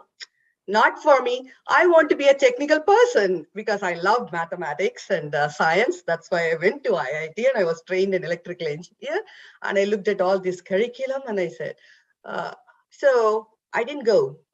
So now I had to find something during that year when I had to think about what next and so on. So I did go and work for a company as a software engineer just for a few months, but that reinforced the fact that I really like doing research, meaning I like getting into the bottom of a question, whatever that question may be, right? Either the question came out of my own interest, or the question someone else pointed me to and directed me to, saying that's an interesting question to look into because of some importance attached with it. I'll come to that. So I knew that I like taking a problem and really understanding what is not there, what the state of the art currently is, and bringing perspectives that were not reflected in it. So if you want to abstract out a principle, that therein lies this quote I often use, because it's actually a quote by Richard Hamming, one of the most famous American mathematicians, and he very beautifully says this: if you do not work on important problems, it's unlikely you will do important work. So So you can imagine this. So I go back to that. It's end of undergrad years. I had read that, what it means to be a researcher. So that line had stuck with me. So I could, every point in my life when I'm facing crossroads, so I always look back into that question. I use that as a guiding principle. So if you want a construct, I think it's a worthwhile, I think invaluable construct to hang my hat on, hang anyone's hat on. Because then what happens is that if you're going to use that as a lens, importance, if you do not work on important problems. So then the question, it immediately begs, important to whom, right? Is it important to me? Important to the society? Important to my family? Important to my community? So the who immediately comes. And important when, was it important and no longer important? Or is it going to be important somewhere down the future? Or we are solving a current burning problem? So it's a beautiful saying, but that allows us to uncover a lot of important facets of what it takes to take up a problem and make it your mission for the current year, mission for the current 10 years, or mission for the life, right? So coming back to the life's journey. So I knew that I knew very well after I worked in that the company for a few months that research going to be was going to be my path. And then I did my master's in electrical engineering and at IISc Bangalore, Indian Institute of Science. Then I came over to the US for my PhD. So I switched disciplines from electrical engineering to computer science for my PhD. So again, now a detour here in the story. So all through IIT and IISc, I was one of the few, right? I think this is the story of all women technologists. You often find yourself in the minority, one of the few in the room, or you're the token woman probably often. And I was ready to see people like me interested in science. When I came to the US, wow, things are going to change. But when I came over and did my PhD, the situation had not changed. Still, there was what I would call underrepresentation of women and other minorities. So that immediately, so experiences like that, have molded my interest and my continuing work. I knew very well then in anything I do, this has to be woven in, that removing the inequities, whether it is access to healthcare, access to home, access to education, has to become part of what I want to do. So you can see the buildup. It has to be an important problem. And now it can be an important problem, but for already, a segment that is already doing well, but now I added on another construct, another principle to it, that it has not only an important problem, it also needs to have an element of addressing some level of inequities, systemic inequities that exist in the world. It's all around us, we are. So therefore, in everything I do, I try to do my bit. All of you are doing today, as I'm doing this day, is indirectly in service to that goal, I would say. So in everything I do, therefore, needs to have that element of attempting to, I would say try. It's a journey, attempting to try reduce the inequities. And that means setting aside time to provide the opportunities, mentoring, coaching, whatever it takes, right? I would never say I don't have time when people call me and ask me to do certain things, right? It's important. You have to balance, you have to make time. I tell myself, if it's important to me, I have to make the time. Somewhere something else has to drop off and this has to. So that computer science PhD, not only from academic, excitement, I think it also started molding me. It molded me as a person in terms of what I want to be, what I wanted to do in my life's work. So of course, after PhD crossroads, lots of different kinds of job opportunities. One thing I did, I was very certain, was I was not going to stay in academia. that I wanted to be out in the real world, working on problems where I can actually see the impact. You know, look, academic research is exciting. I did that. But I knew for sure the solving problems and making it real for people is very important to me. So that therein goes this, right? Importance of the problem, address the inequities and make it real, right? And make it real, it really comes from a much bigger, I would say, principle, which is put people first. Somebody's life has to change, you know, has to be better, made better because of something we do or as a team. So that really is the third, I would say, I started building up my own foundation of principles through which I would look at everything I do critically. There are times when I made decisions that were subpar. I knew because it did not meet at least one of the principles I had set myself to evaluate. So I joined IBM Research. That's where I spent my career. I know I'm going to date myself by saying I stuck to it I stayed in IBM Research and IBM for now, at that time, for 22 years. You know, it was the life of a researcher. It's exciting, new different things. I was privileged, I would say, to think about a world that did not even exist. So I think if I were to summarize the life of a researcher, that's an honor. Different kinds of research problems exist, but mine happened to be something that is always in the future.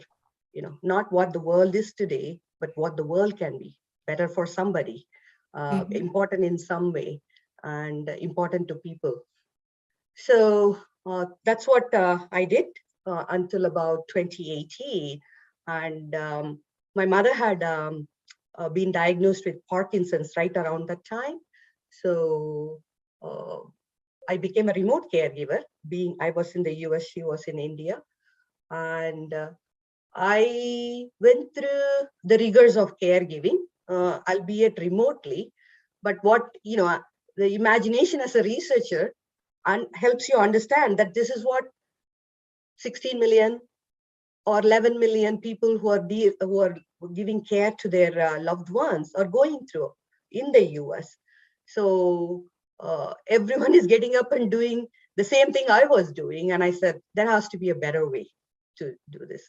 We can't all be spending time looking at the same information. There is no trusted single stop, one stop where caregivers of neurodegenerative disorders, dementia, Alzheimer's disease, vascular dementia, and so on, can today go and reliably get advice about how to be a better caregiver, how to be a good caregiver.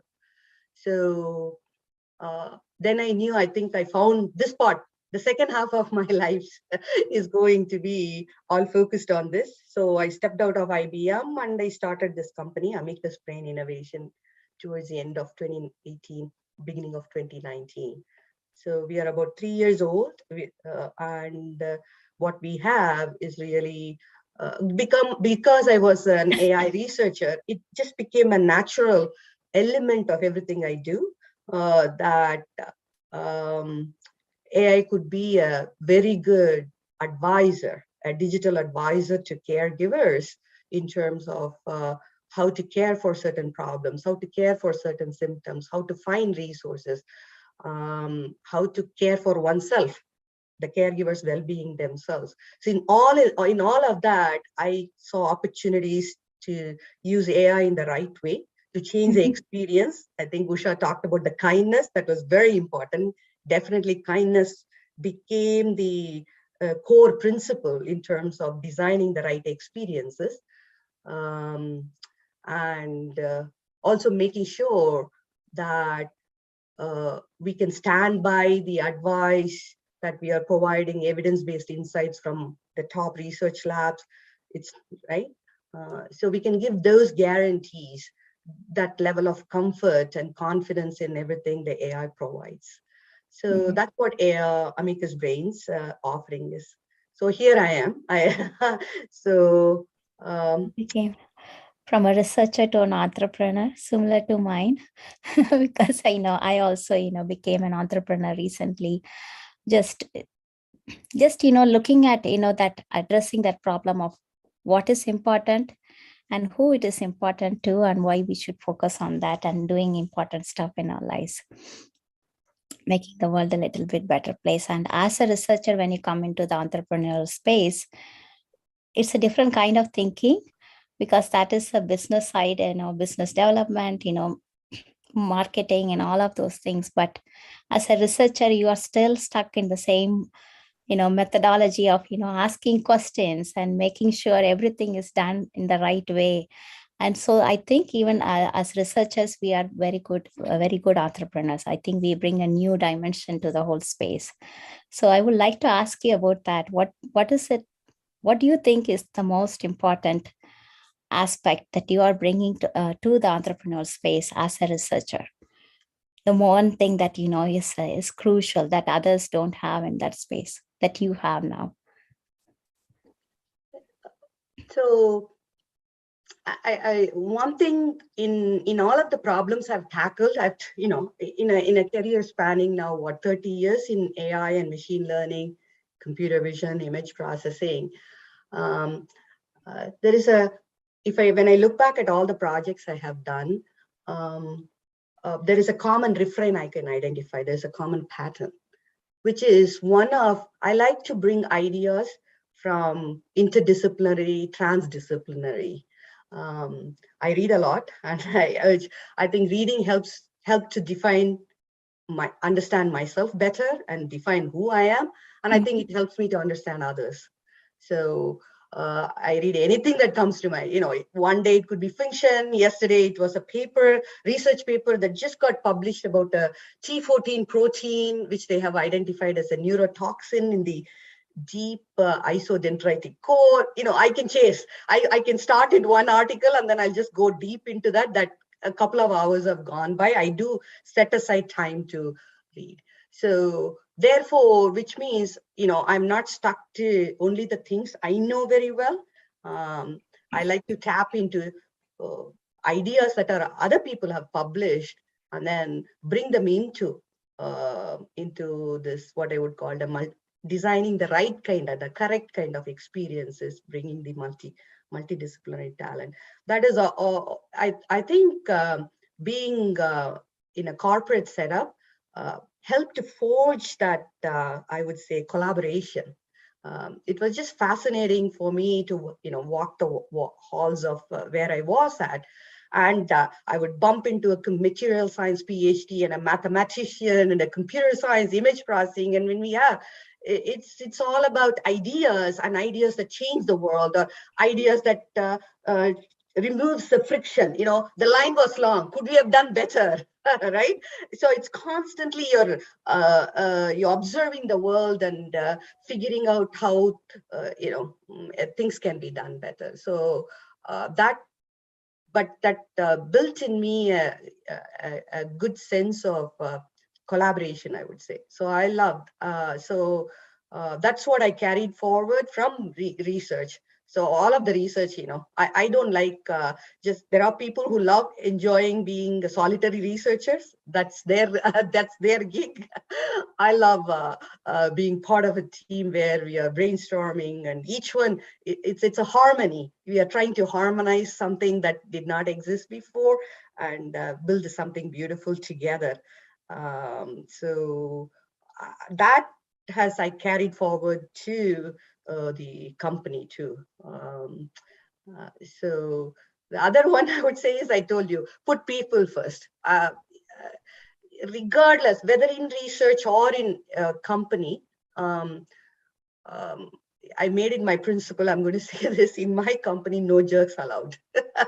It needs to be a happy place. Everyone should be eager to get to working. I mean, I can't say come to work because we are all remote, and maybe coming to work is coming from, from first floor to the ground floor or whatever. But it needs to be, you can't wait to come. And I've been fortunate most of my life. I'm not saying every day it was like that.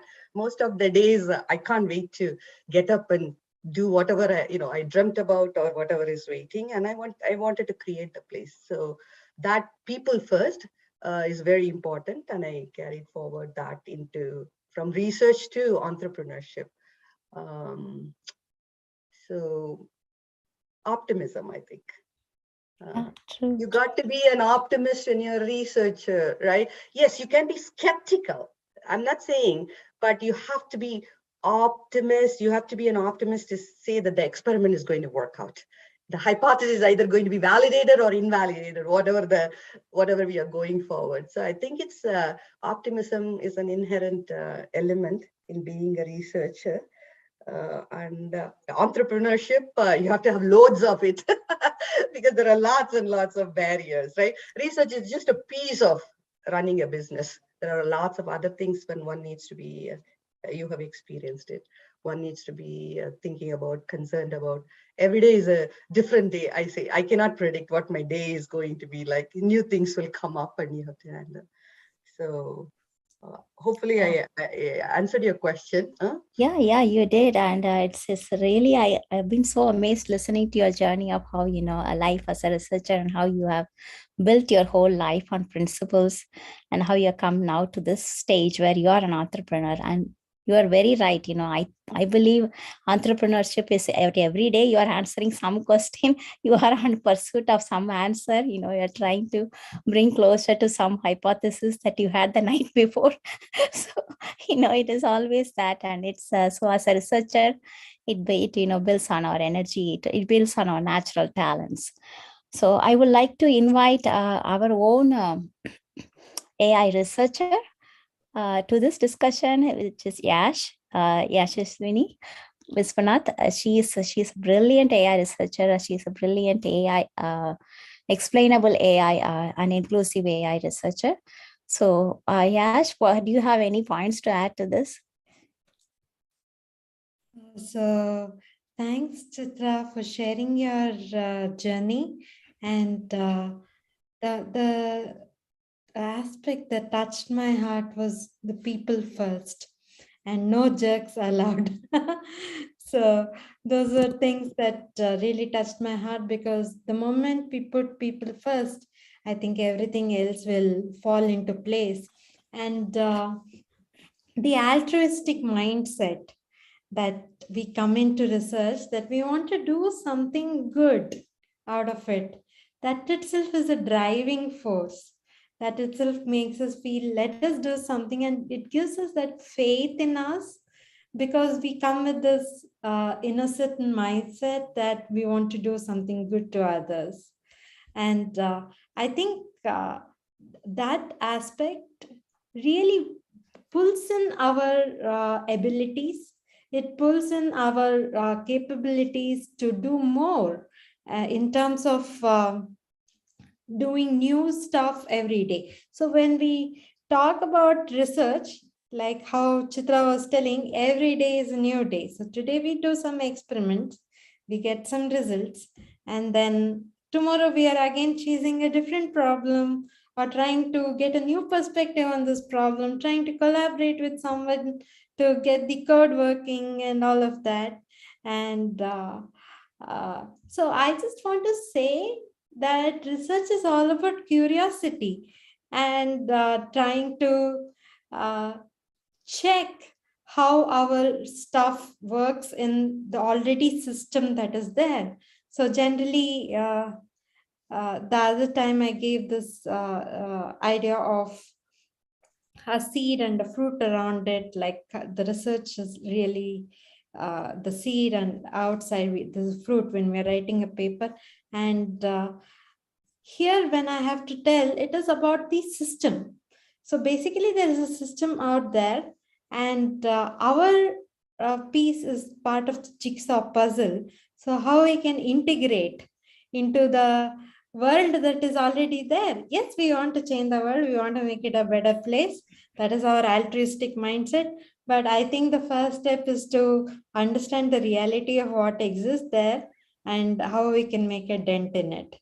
Unless we understand what is already there, what is already working and existing, we will not be able to make a dent. So I think that is very crucial. And when it comes to life of a researcher, yeah, it is just full of enthusiasm and energy. Doing new stuff, it is like the childlike mindset. So when we see a child, the child just wants to go around, it just wants to see, explore, learn new stuff. There is no failure, there is no success in the mind of a child. It just wants to learn, it just wants to know. That curiosity is what I think every researcher should have, even whatever age they may be in. And that is the best thing about a researcher. We are like children, we just want to explore. And yeah, that's it from me. Thank you, Yash. You are always so full of energy and enthusiasm for research. It just comes out in the way you speak. It's just brings us all closer to that childlike enthusiasm for research. And I see that we lost Chitra. Yeah, I came back, Susanna. You did. Yeah, Okay, for a good. bit. Yeah, especially Yash was warming up, and it's my I think sorry here. I think something went down in the cable. So, but I'm here. Thank you for coming Was there back. a question from Yash to me? I missed that. So if we could perhaps, if there was one. I don't think, Yash, did you have a question for Chitra? No, I mean, I was just, talking about, Yash says we are very familiar with Yash because she hosts the weekly Wednesdays here. So we see her every week, and she is part of many research projects with Sudha Jamthe. So I'm always, impressed by her energy and how she, when she talks about research, everybody, wants to really jump in and do research because, she brings that enthusiasm to that. So it's really great to hear all of your stories on, how you all came into the field of research.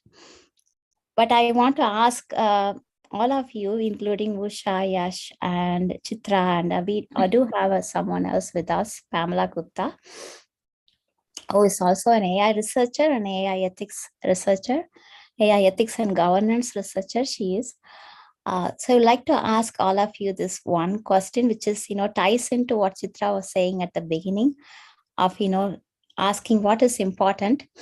In the same way, I am also asking, what is the most important thing that we, as everyone here, I believe is, interested in ethical AI, inclusive ethical AI, and fair and transparent AI. What is the one important aspect that we should all, if we had time for the next 3 or 6 months, to focus on research on one particular aspect that we could focus on?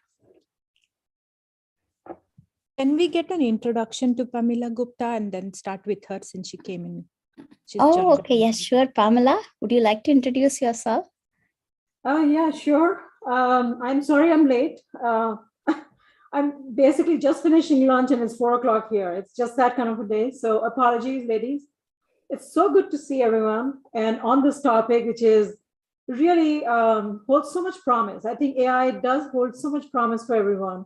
And I think if I can answer your question, Susanna, what we need from AI is to be, what do we need to trust it, right? We want to be able to trust the outcomes, right? And I think that is really important for me from my track record has been in cybersecurity and governance, as well as, taking a holistic approach to security. And when I started taking a look at what is AI, what do we need to have trust in AI, it clearly resonates that security is not enough. We need security, we need privacy, and then some more elements. And what are those, right? So you mentioned transparency and ethics. I'm just going to say one thing. So I have worked on this, I published a model, and who cares, right? I mean, there's so many models out there, who cares? But the point is, we can't take a look at it in silos. We need something more holistic, and that's the model that I'm referring to. And I'm happy I published a talk, and it's there, so you're welcome to view that as well. But in today's world, two things I want to kind of end my portion on this on is, if we're talking about ethics, and we are well aware that we have so many biases in our own lives, in our own mindset, it is unrealistic to expect that we can build ethics into a machine, into a computer system, right? It is not what we rely on these systems for. That's where our ethics comes in and our judgment comes in. What are we relying on these systems for? Are we building them and deploying AI for the purpose that they can fill and not expect too much? I think that's one thing. So it's ethics. We're not going to be able to build an ethic into AI system. Okay, that's just not going to happen. We're not looking at AI as a god, right? We're not looking at AI to make judgments. Okay, so I think that's my opinion. Okay, but in terms of what we can do to trust the outcomes, that's where we need security and privacy and integrity of data and algorithms. And it's a tall order, right? But we can do it, right? We have done this before. We have a lot to go on. We can do it. And I'm very excited about having these conversations. But as a researcher, I would say I'm more of a strategist and an action-oriented person, right? So I really want to take these things and make sure that we can actually do something with it. And hence that framework I was talking about. We can do it. We are doing it. We have to just make sure we have the right stakeholders in the conversation. But the time to make these judgments, et cetera, is not yesterday, as we know, right? It's to do it now because we are already rolling these systems out. So I'm going to stop right there, but I'm not going to hog your time here. I know you guys are tired, and awesome job. So I appreciate what you have put together here. Thank you. And anyone else wants to answer that question? I mean, I think Pamela answered it. She said an outcome is the focus on outcome is one of the key areas that she said we should focus. If we had all the time in the world to focus on, that is what should be the one crucial element. So what do you guys think? Do you have anything to add to that? Yeah, yeah. Someone wants to go? No, I was going to ask Usha. Go. Oh, thank you, Dr. Durai. So, yeah, banking on, what Dr. Durai mentioned, what Pamila mentioned, and Yash. See, one thing that resonates with me is like, if let's assume that we are a robot. So what advice would we give to humans today? See, what I would give if I'm the robot is like, UI intelligence is still better than mine. So please use me responsibly, right? So that is something is a takeaway, should be the takeaway for us, right from where Sudha and Roxy started off with making that inclusive AI, and where we are as we end the session, like how responsibly we are going to use, and also mentioning about, like when you said one aspect in ethical AI, how we can build the trustworthy AI. We can say like, okay, decisions have been made, and let's say like I have applied for a loan approval, and then like let's say my counterpart has also applied, and like my colleague, and both have in that, like, okay, one got approved, one did not get approved, and then if we go to the claims analyst, the loan analyst, we might not know, the loan analyst needs to know like why exactly that model took the decision, right? So that focusing on outcome is critical, because we need to know the transparency that is built across AI. So we need to make sure that we provide that trustworthiness, so we can trust that machine on, okay, this is the decision that was made. So because like today, every organization, they have to be accountable when it comes to what that they are building and why this kind of output has come, whether it is a conversational AI or whether it is a product that is giving some responses through their UI. We have to make sure that is there.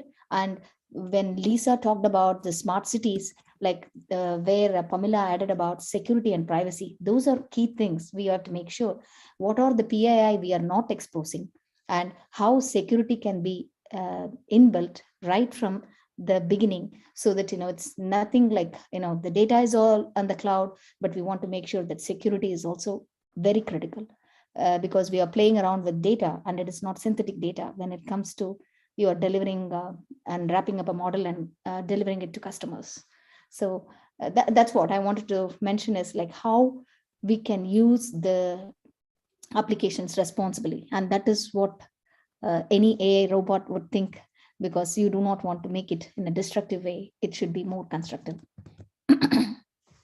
Thank you, Usha. So I know I'm not supposed to say anything, and Pamela actually reminded me something that's awesome. I love the outcome-based research, because remember, Lisa mentioned that we solve the problem for the user, not the customer. Exactly. So that how we wrap around for the outcome-based delivery. So I love the practical mindset that Pamela brought to the panel. I know to join late, but I would love to have a following. I was texting Sudha, can we have following more practical hackathon with intention for us? Anyway, I'm gonna go off the camera, but I love this. Thank you. Thank you, Roxy. Thank you to all the panelists. Susanna, if I may add, one thing I've noticed, over so many decades of work in this area is this. I think as an AI researcher, if anyone wants to call themselves that they are AI, they are doing AI research, I think the first and foremost responsibility is to be able to describe what is AI in what they are developing and what isn't. I fear the word AI and machine learning, they are being bandied about like magic pixie dust, and everything becomes AI. And that is a worrisome trend. Often I was called when I was at IBM, part of my responsibilities was to dispel that and to break it down and say, there is no AI, it might be a marketing hype that goes on. It didn't matter whether it was this company or that company, but being true to your research principles, you got to be able to be truthful in terms of it's only rule-based logic. That's perfectly fine. It solves that outcome issue, right? Outcome oriented paradigm. Pamela talked about Roxy reinforced and so on. Nothing, we don't need to look at one more pejoratively than the other. And I think the problem often dictates the solution. And one does not have to coerce adding AI just because we want to call it. And I really hope that every budding AI researcher takes it upon themselves to be truthful to that. Yes, here we are using statistical machine learning. I'm trawling through 2 trillion records of this data, that data, and I'm building statistical model of how people behave, how people think, how people buy. That's one thing. But to obfuscate what we do with lofty discussions when it is not there, I think we should all be held responsible for that. We should be out there dispelling the myths and misperceptions for the society. I think common person should not be scared of AI, right? And that worry and the fear comes from because we have not done our job of explaining it very well, adequately. So yeah, that's a good point. Actually, that is very important. There's like a lot of, in educational awareness about AI. We ask people to identify what is the number of AI products around you in your house, identify that.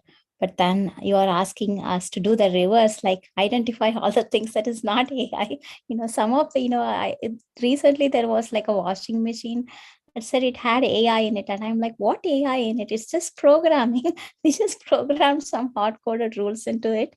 And it is going to intuitively decide on the next decision level, what based on your choices, it's going to tune into that. It's not AI, but it's all gimmick. And it's in a way that is also public awareness. Public thinks everything that works in a magical way is AI, but it's some of them are just basically good programming.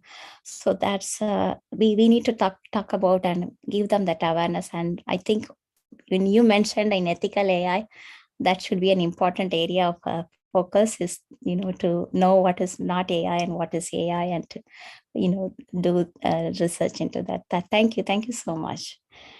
Thanks. And not all research needs to be AI research, right? That is something critical, because exactly, because we are in the digital AI era.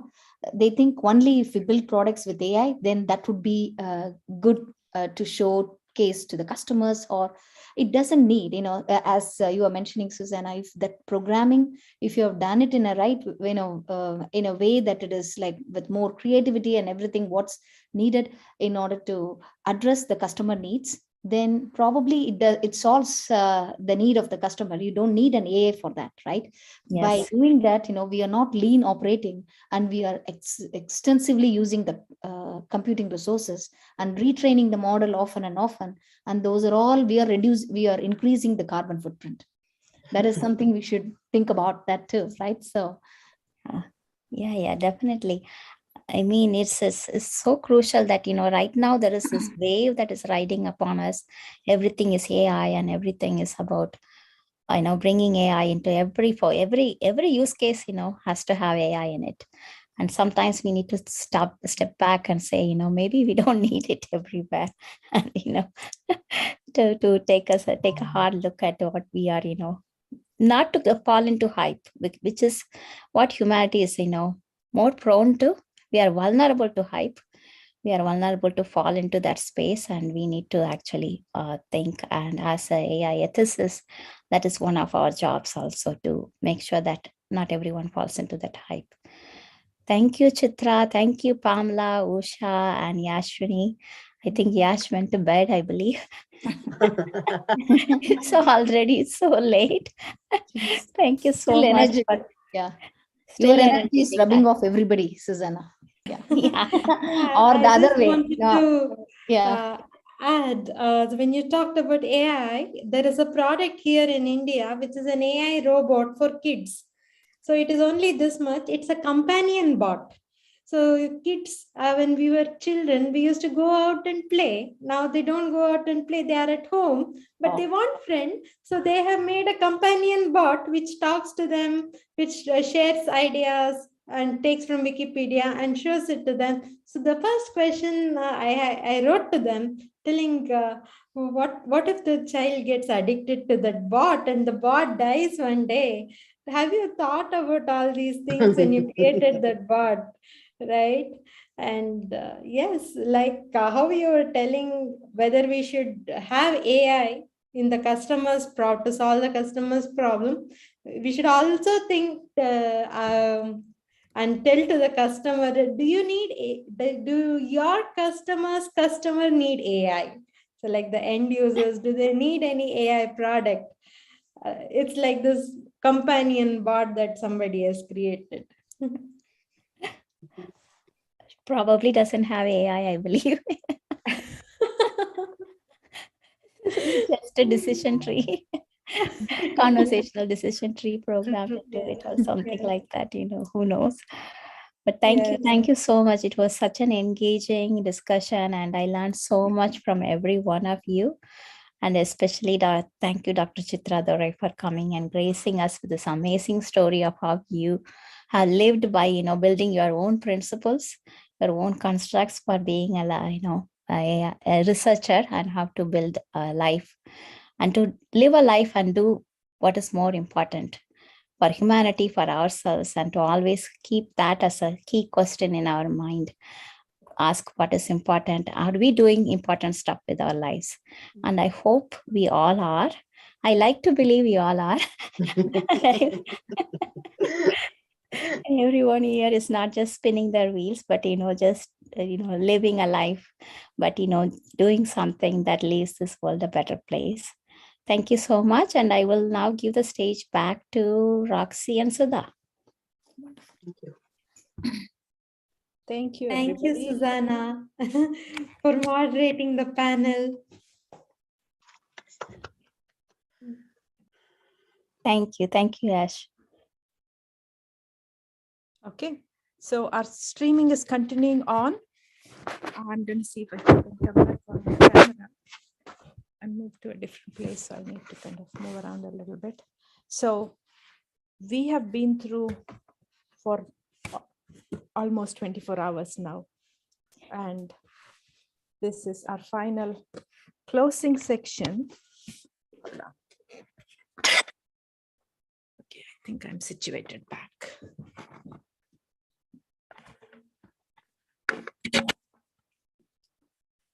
Roxy, are you going to come on camera also? Yes, I am. Roxy is on camera. Yeah. I'm on camera. Okay. I've been pinning people on stage when they are panelists. So I want to make sure that. Susanna and Jess has been doing an amazing job, so you can stay on camera. Usha, yay. Thank Take a you. picture. Mm. We can do a whole picture in the end. We should have done that when everybody was here. More people were there. People have been coming in and out. Mm. Yeah. Okay. I'm going to start. Let me come on camera to see whether I'm able to turn this on and it just comes the way I expect. What is that black thing? Oh, this is my camera. Okay.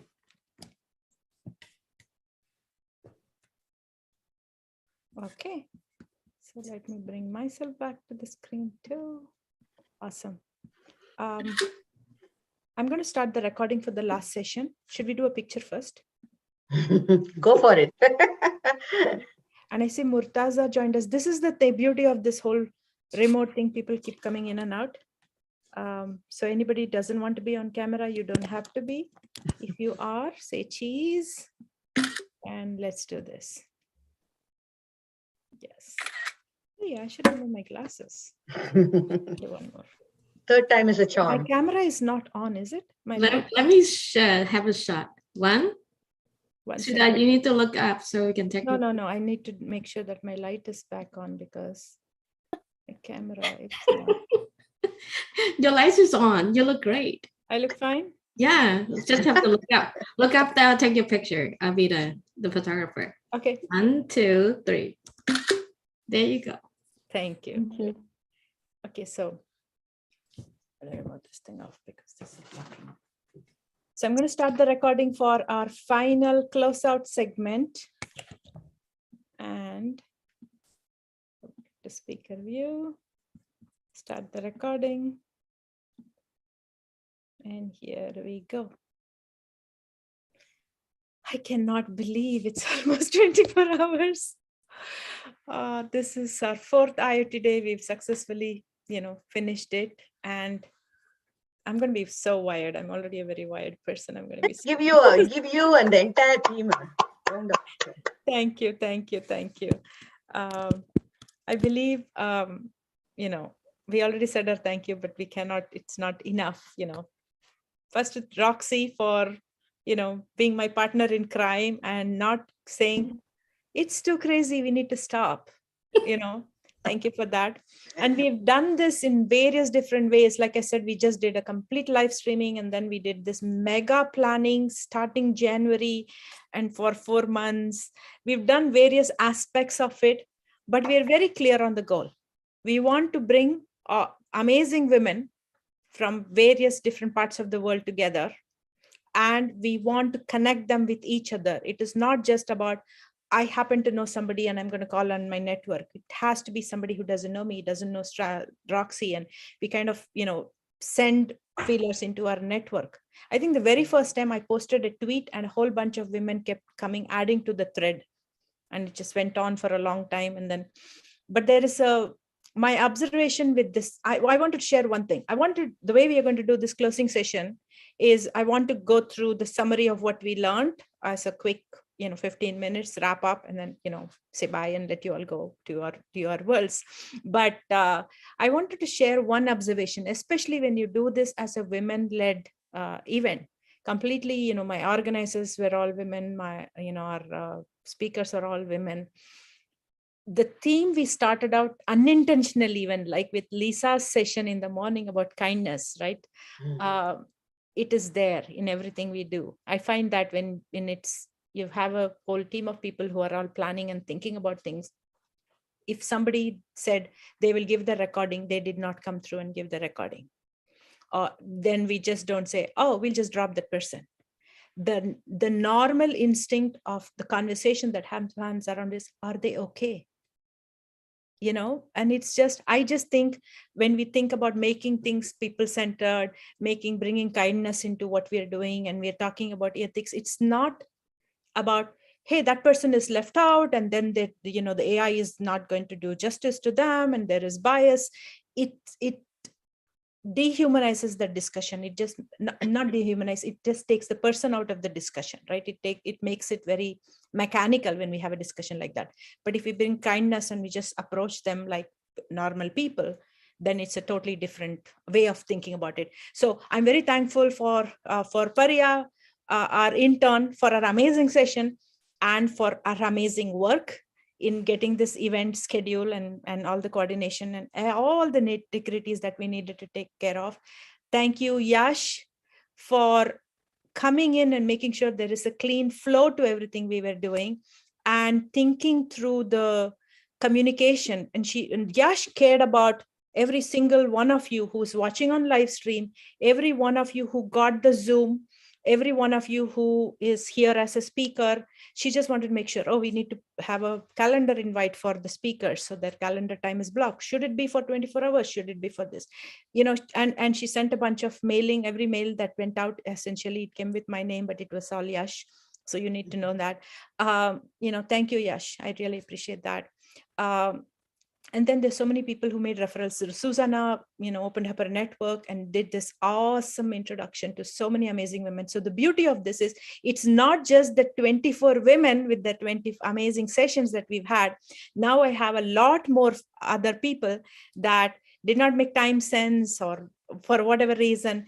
I have follow-up. So we're going to have an amazing set of speakers back on weekly Wednesday. We are going to do a lot more in terms of collaboration. So thank you for that. And finally, back to Roxy. Thanks again for, sticking with me and holding me accountable and making this fun. It's not just we want to do this, Exactly. So I heard one discussion about the last conversation you had about AI and how to do that. And it has to be intentional. I was not part of the panel. I didn't want to cause controversy, but now I can. I have people who come, young people who say, I want to get into AI. And where do I get started? Especially if somebody comes from an engineering background, they just think of something and say, I have an idea and I want to do this. Telling them to be very intentional and deliberate, it's like slowing them down. I am not sure they're going to listen. And then I have a set of students who want to career pivot into the latest shiny object. And I'm guilty of doing that all my life. So I think we need a balance on teaching people. I don't know who said that today, that we need to teach people. Maybe Lisa said that we have to teach students ethics and to use technology responsibly right from kindergarten. So it should not be, we do this and hey, is it ethical? Are we leaving people behind? And, instead of, it's like doing QA after building a shoddy product, right? So I think that is important. Then they will think about things, naturally with the ethical base type of thing. But I think when you talk to people and say, we are going to do innovation, we cannot limit them. And I've seen this in the research world and where I have not been part of, but I've engaged with research lab people in my work. So when I used to head mobile analytics, and my team's job was to use data to find out how we will grow business, right? Do good by our users was kind of assumed, but we were making a lot of money in that process. And then we would have this pure researchers who were a bunch of data scientists and, who stats people who were brilliant, and they would do fundamental research. And periodically management would go and say, what is that team doing? Can that be used for growing our business? And we'll have a presentation and try to bring them. So at some point we would collaborate with them. A lot of times there would be a conflict because they wanted to do pure research. They didn't want to be held accountable to grow business. They didn't want to have the starting hypothesis that it was going to be something more results based. So when I was hearing that, and I think that happens in the research community. So today when we are saying AI research and you should get involved, everybody should get involved, I think that is going to come. That the core researcher is going to say, don't stop me. Or the person who just thinks innovation is going to be like, I'm going to go build the startup. So when Facebook went out to build their startup, it was started with a very unethical base to find out who are the pretty girls in campus. And then it went on from there to where we are today, right? But there could, and I love the fact that, Dr. Chitra Durai says, when she's going to bring people into her company, they are going to be decent people. So she is bent on creating a decent culture. So there is a starting point. It could be unethical, but beyond that, I just think people, when they come in, we as leaders, when we are involved in our wherever we are, right? I'm running this community of learners. You're running this, huge organization of engineers, and so we can't temper them. We just need to create the culture that, having that kindness, having ethics in it is kind of table stakes. That's the point I wanted to make. So you can tell me if it is, and Sudha, before you go all the way there, you deserve a huge thanks. You thanks everyone on the panel, all the organizers, all the speakers, and everyone in the world watching. I want everyone to know how much Sudha care for everyone. Without Sudha, not many of us are here today. The first day when she asked me to be part of this panel, all she wanted to do is to promote women in tech, to shine the light to everyone on a panel. And because of that, her positive energy attracts positive, ethical people. Not only the women, but the allies. There's so many allies that Sudha has pulled to support this panel, and I want to thank all of them as well. But Sudha, you are the futurist. There's no label for Sudha.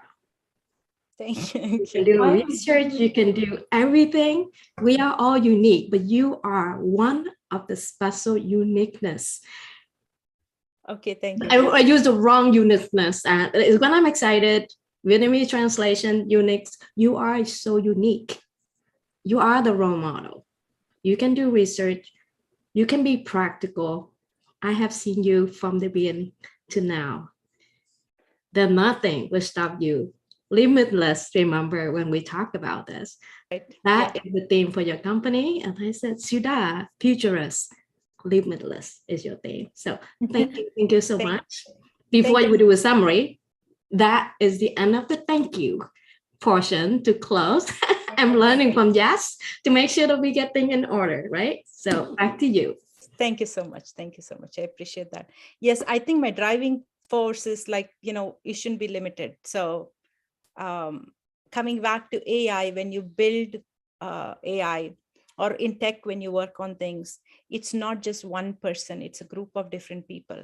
So one of the discussions that was today was like to find the right problem, to define the problem right. And I put one of my class to that exercise of defining a problem statement from a business problem. So you give AI a data set and you say, here's the problem, now go build a regression model or whatever model, and it'll go run, build it, right? So you could give that to a data scientist team to go make that happen. But what is the business problem you're solving? And how do you get to that data set with the problem statement? And so I just thought, okay, I'll teach that. And I have like a 4P framework for that. But the exercise I put the class was a diverse set of people. And I brought somebody from industry, KiwiBot, which is a sexy autonomous vehicle food delivery company. And they agreed to meet us. And then that they meant many different people in the company. The class could not conclusively agree, and they were in teams, and they could not conclusively agree what was the business problem we were going to solve. The high level problem was we were going to help KiwiBot scale from whatever number of bots they had to thousands of bots. And they've raised $7.5 million. So they have money to spend and they want to go do something, right? They want to scale. Should they scale in universities? Should they scale in cities? What kind of AI can we help them build to scale in universities? And this turned out to be 5 different problems, which leads to 5 different AI. Why am I saying that here? When you're thinking of building AI, and somebody said AI is so smart, and I ask it to do, things. I just think AI is not smarter than us. AI is as smart as what we feed it. The promise and the potential is unlimited smartness. And we just think, oh, the people who hype it get it to a place where, will it take over the world? But coming back, when you're defining a problem, we all don't have consensus when we put people in a team. So everybody who works in enterprise knows that, 5 different people will have 5 different agendas of why they want to put that budget to go build something. But when you build research outside and you come in, you can actually say, I'm passionate about this topic. I'm going to go shed light on that. And so I just wanted to leave it at that. When people are coming in, to do research, think about it. When we say we collaborate, doesn't mean we all have to line up and become like homogeneous and thinking about the same thing.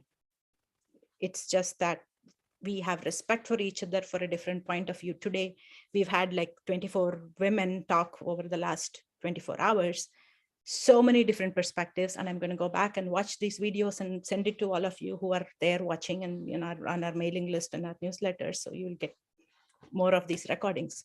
But the idea is to just say, I did not think like that. How does Dr. Chitra Durai live her life like that with purpose? It sounds grand, but saying it is different from practicing it. How does she do that? Right? I'm not sure I can do it. I think I have a certain amount of intention on what I do, but I don't think I solve big problems. The way my brain works is I'm kind of a multi-threaded machine. I like to do 10 things. Hopefully, like somebody will be able to pick something and make something important and useful out of it. So I'm just thinking, when you hear from different people, as you're learning different things, I hope you draw inspiration and then you can, come up with the collaboration. So Roxy, I wanted to show the screenshot of all the all the women that we had in one montage that Susanna had so beautifully put out for us, and walk through it. But I just think people have already heard it. People have watched this. So I don't think I want to do a summary view again. I just wanted to show the beautiful montage of the amazing women. Yeah, that would be agree. And I can summarize and everyone can share their takeaways as well for our closing. Yeah. So I wanted to thank these amazing women for your brilliance, that you came in and you found the time to teach us something. So thank you so much for it. We had actual collab walkthrough teaching us technology. We had people talking about their papers in explaining that. We had people just explaining some technology. And then we had a whole bunch of panels and discussions that went on. It was called something, but when you start listening to it, like Lisa's kindness one on urban planning, it just went into so many different dimensions. And I was blown away by the diversity of perspective. And I just think, there are countries in Africa that's like a well-kept secret, where there's like a whole bunch of data scientists who are doing research and how to change the world. So thank you, everybody. Thank you to this whole audience that, this whole set of 24 and 24 AI women. I applaud you and thank you for finding the time. And I hope that you will connect with each other and with your audience to collaborate across your boundaries from wherever you are. Okay, I'm going to give it back to Roxy and go off camera for a minute. Thank you so much, Sudha. And to summarize our AI research marathon today, is definitely the 24 by 24 marathon. I want to quote Dr. Dorai's, if I say it's right, the definition of research. Research is nothing but answering a question for yourself and other. I love that. It hit the theme so well. And make it so simple, but so grand at the same time. So anyone, my sister online, she said, what are you doing research? Are you thinking about writing something? So you trigger interest. And that's the purpose of this marathon.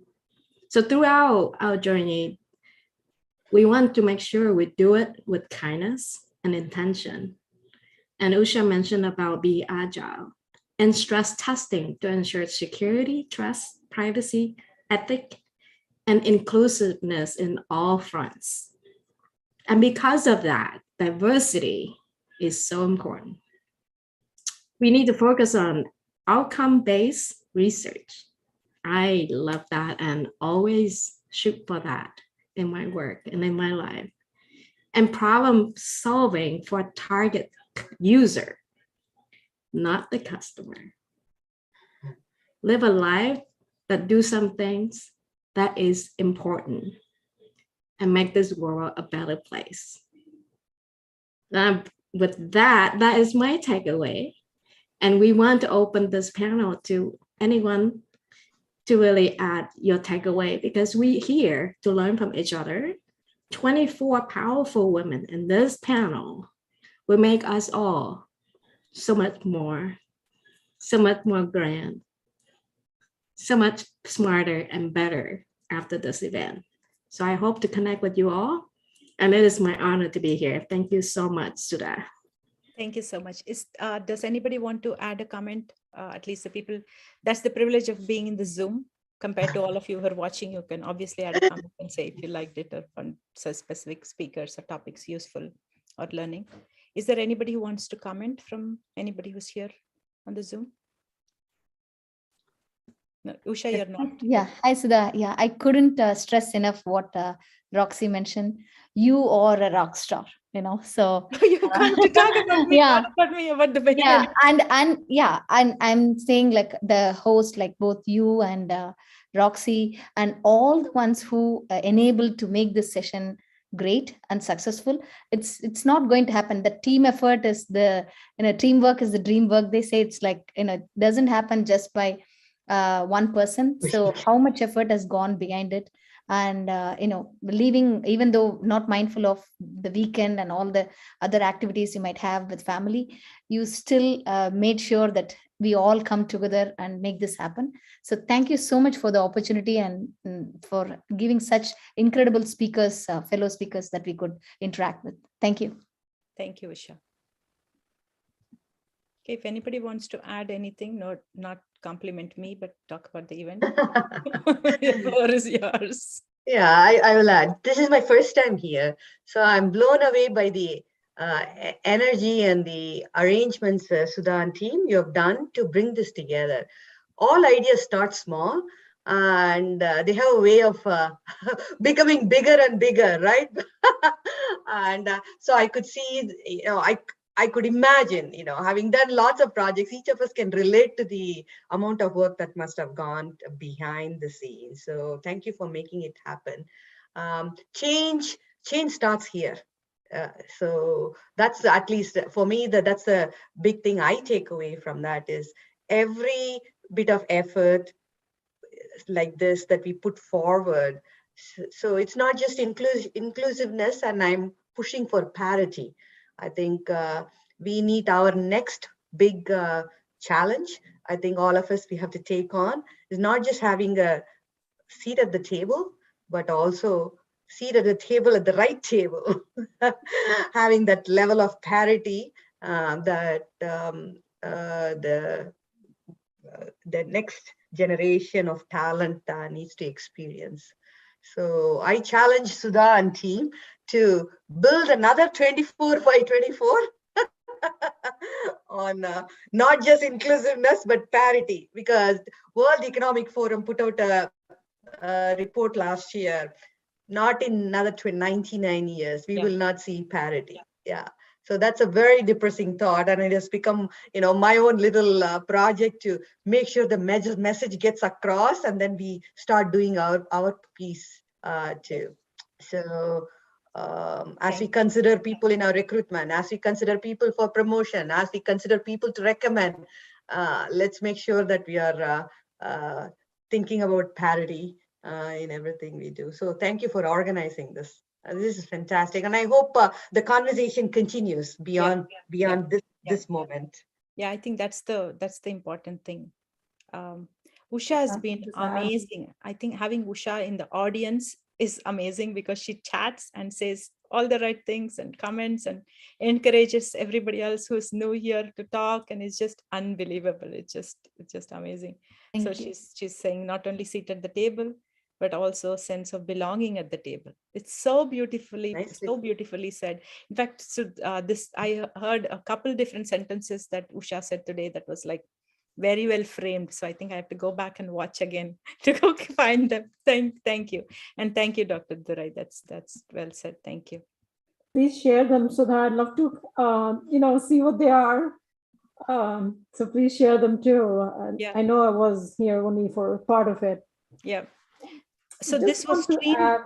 Sorry, Pamila, to answer that. This was streamed only for, so every session was recorded and put out. So the IoTDay Women's Planning is a course on Business School of AI.teachable.com. There's a link for that we've shared so many times, and I'll share that back with everybody. And it has nothing, if you sign up for it, you're not going to get spam of any other emails or anything else from us. And we keep that as a course on, because I have a course platform, I just make it a course. And so you can come back. In fact, you can go and look at recordings of last year and the previous year, at least last 2 years, we've systematically have it there. So every recording is out there and you should be able to come and watch it. But we're going to do some follow-ups to kind of give this in bite sizes because it's too many sessions. And today's live panel for 5 hours, I think we started streaming it like an hour and a half later. So that stream is sitting on Twitter and LinkedIn and YouTube also. So I'm doing this as a start and stop recording for every session because, I'm sure Yash is going to make me do that. So I better do that proactively to collect all my sessions in order. And then she adds her editing and the nice music and all that and puts it out. So thank you. So you were going to say something else, Pamila? I'm sorry. No, I just know there's a lot of work that goes into this because I do that conference on risk management once a year. There's so much work. So I appreciate what you're doing. Just want to say one thing, big proponent of trust. And I coined this phrase, and I just wanted to say that we cannot realize the full potential of AI without building trust in AI. And we cannot achieve the intended outcomes without building trust in AI. And that's the way I feel about how it's a very complex problem. It's not a one single dimension, right, as we know to trust. I am going to be doing a series of what are the essential pillars of trust in AI and taking them and dissecting them into one by one, because I don't think we have enough time ever in one conversation to go into fully into depth of all the elements. So if you are interested, just pass that on to your network too. Yeah.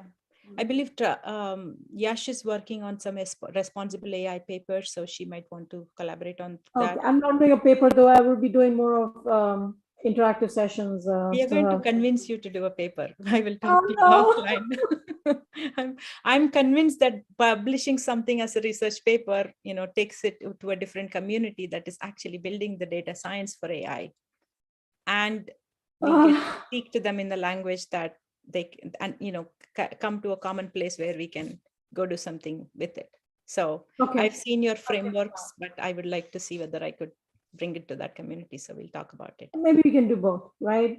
Yes. I'm an entrepreneur. I'm a business person, right? I tend to think more in terms of the practical aspect. Sorry, but I'll definitely give it a thought. Thank you. No, I actually understand that because, I had this class called value creation from business of autonomous vehicle data. So it's about value creation from the data, not thinking about ethics, not thinking about AI. It's about business models. And I had this framework on value of data, and I had written it as paper, and there's a value journal that I wanted to submit it. I did not submit it only because I just thought I'm a busy person. They came back and they asked me questions for peer review, which is very meaningful. But then they wanted me in a certain format, like she says, lattice format or IEEE format, and put that in a different format. The tables have to be this and that. I just felt it was very boring and I dropped off. This is many years back. And then recently I've come back to do the papers and focusing on, okay, AI in the car, how do I make it inclusive? That's kind of my focus. And then I find there is so much, once you start off with one, you can build on more. And there's a method to the madness. And there are tools out there today that would help you kind of collaborate with teams and do this in a meaningful way. And it doesn't have to be like, it can be on your own terms, but I'm learning that. So I'm being, I'm just maybe too naive about it, or I just think it's doable. So I'm going to talk to you offline on that. So thank you so much, Pamila.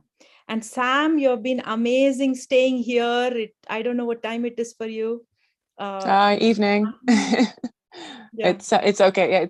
Yeah, we just had a quick break and dinner, but it's 10 p.m. So we're just wrapping up and asking people if they have any takeaways from the overall 24 hours. The whole event. Yeah, it's been phenomenal. I've been following since this morning.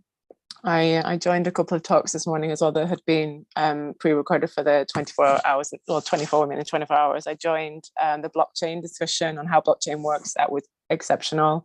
That was from Dr. Halgamuge. Halgamuge. And I'm learning myself a little bit more about the importance of blockchain in building tech and applications and the implications for privacy and trust and security as well. So that's really good. And I really liked your AI Research 101 video as well. So I did watch that for the first time actually. And I think it ties nicely into what we were saying about how we have the skills, experience, whether that's in the public sector or in the academic sphere, to do research and actually write papers. It's just making sure that you have that process in place, that you have the right data, that we are collaborating with these wonderful women that with us right now and the whole team. Really nice talks. And again, just to see young people as well involved in this is brilliant.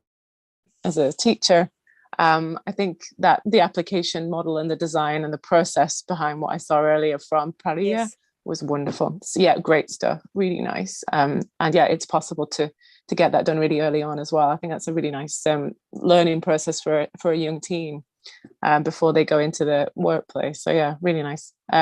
Really enjoyed it. So thank you, Sudha, for inviting me to take part.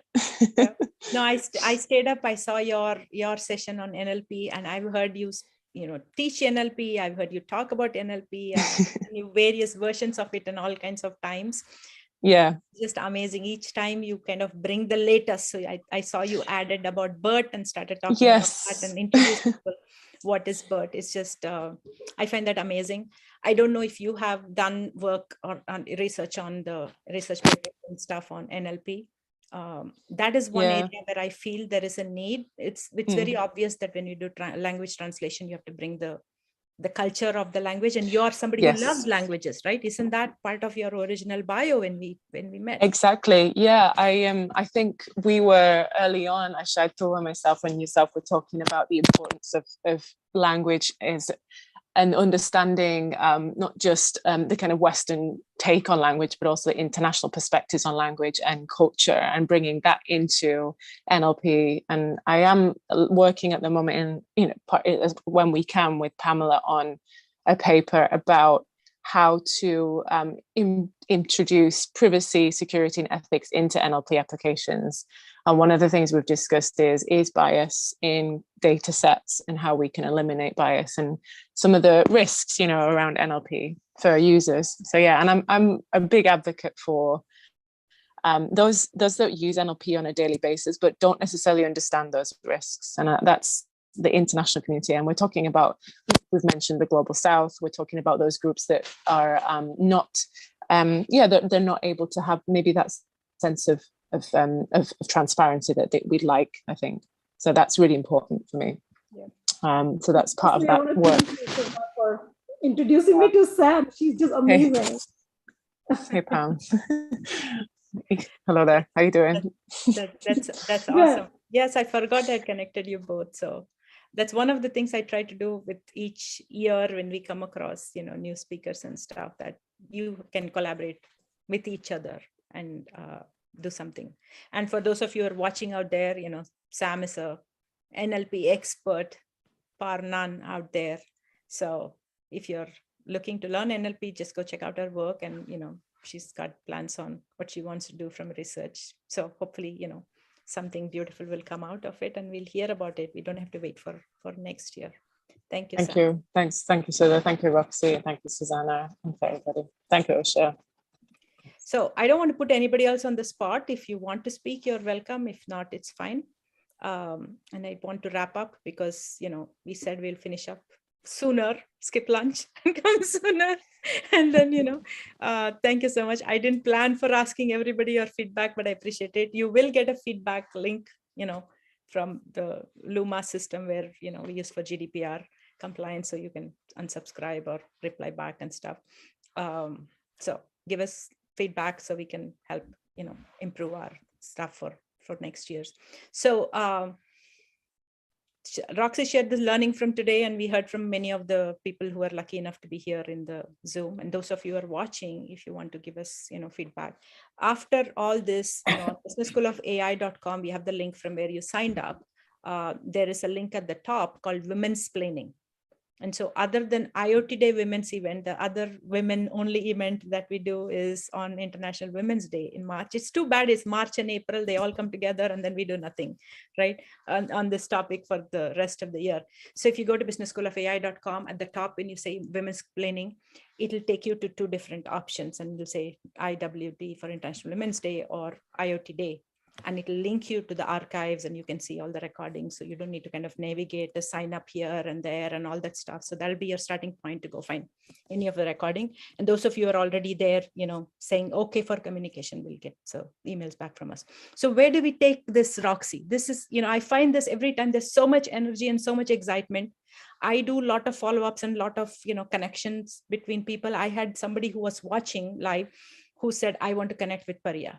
And I heard you say you want Pariya to come in and talk to your intern group at F5, right? So there's a lot of those things that happen, but this whole concept of that, we said, hey, anybody can get involved in research. And those of you who are trying to get into AI from some other area, I've learned from various different recordings, are thinking about this as a career pivot. How do we take this forward? What can we do? And all this conversation about intentional research and research being easy, believe me guys, we can do it, is great, but how do we operationalize it? You're good at that, right? Because you're a VP of engineering, go build stuff, and you're driving innovation in a very systematic way. So how do we take this forward? So go back to being practical, right? And you mentioned we did the event March and April and quiet for 10 months. I was thinking 10 months for recharge, but now we can 10 months for more iterative planning and practical ways to test what we actually researching, and have a community that available for all of us, keep us connected and help each other out in hackathon, not just like you mentioned, a weekend when we just code. It's more than that. We can test the process, we can test the result, and we can test how far are we on our paper. So change the hackathon word in so many ways so that we actually apply what we got here. Maybe as a group, we can categorize what are the themes coming out of this? What are the things we want to pick on so that we can have meaningful hackathon for the outcome we're looking for. Yeah. For example, Dr. or I talking about parity. Prepare ourselves for the next event with parity in mind, right? Yeah. How do we get there? And what are the things we can actually shape ourselves up for that? So I'm good at sharing with my team what my dreams are, and Tech More Dream comes in, and then we shake it up and organize in categories that we can execute. So right now, we're not committed to anything. We just open for input so that we can have our next event better plan, bigger result, and more connection come out Yeah. of that. So I hope that works. Sudha. Yes, thank you. I mean, I remember, talking to Susanna and Yash about how I want to run this as a hackathon, and then maybe get some poster sessions from the research, that people would come together. And then we realized that I still want it to be all women led. I want it to be, across the globe and cover all possible time zones. And I want this to run for 24 hours. So we decided that we need to get all these smart, brilliant women come in and talk, which is the easy. I mean, for me, I just think that's the easy part. Organizing an event with speakers and getting that flowing is just something I can do in my sleep, especially if it is live stream, it's even more easier. But now we're talking about getting people involved in research, and we've shared about how we are collaborating on research papers here and there. So maybe we can kind of, make it a little bit more systematic and say, okay, if you're thinking of getting into research, maybe we'll do and thank you, Sam, for saying the research 101 session that I did was useful. So maybe we can, and Yash gave a very good presentation on practically how do you do that, showing her end paper, right? And Paria said, how do you start with an idea to an app? So we can say, how do you go from an idea to a paper? And we can test that out. So if you're interested in collaborating with us, follow up on all the channels that you were, introduced to this, to talk to us. And maybe we can test that out, and maybe we can have a research hackathon. We can plan for that couple months out. Maybe later summer or, early fall is what I'm thinking. Yeah. Okay, with that, we should wrap up. And what did you call it? The hackathon with intention. Is that what you called it? Yeah.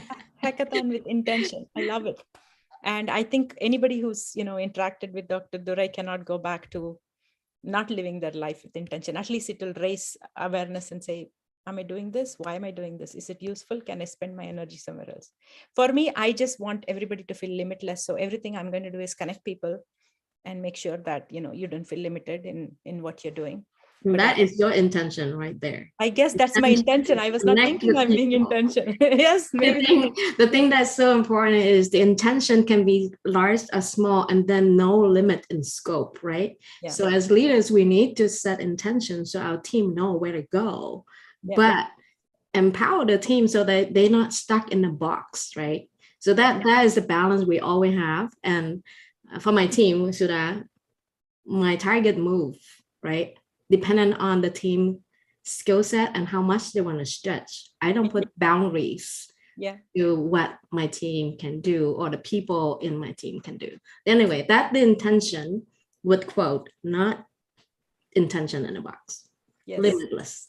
Yes, sounds good. So with that, we should wrap up. Thank you, everybody. And I did start off a LinkedIn thread and, did some screen grabs and comments. It's like my notes in class. For me, when I put that on Twitter, I put that on LinkedIn. Feel free to come and add to it. And I'm sure I'll be back in touch with you. And thank you, everybody.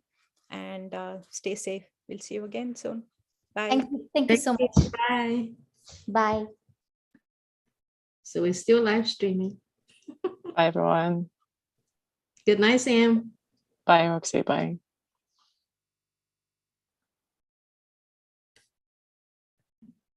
Bye, everybody who's watching us on Twitter or LinkedIn or Facebook. We appreciate it and hope to collaborate with you, and see you soon.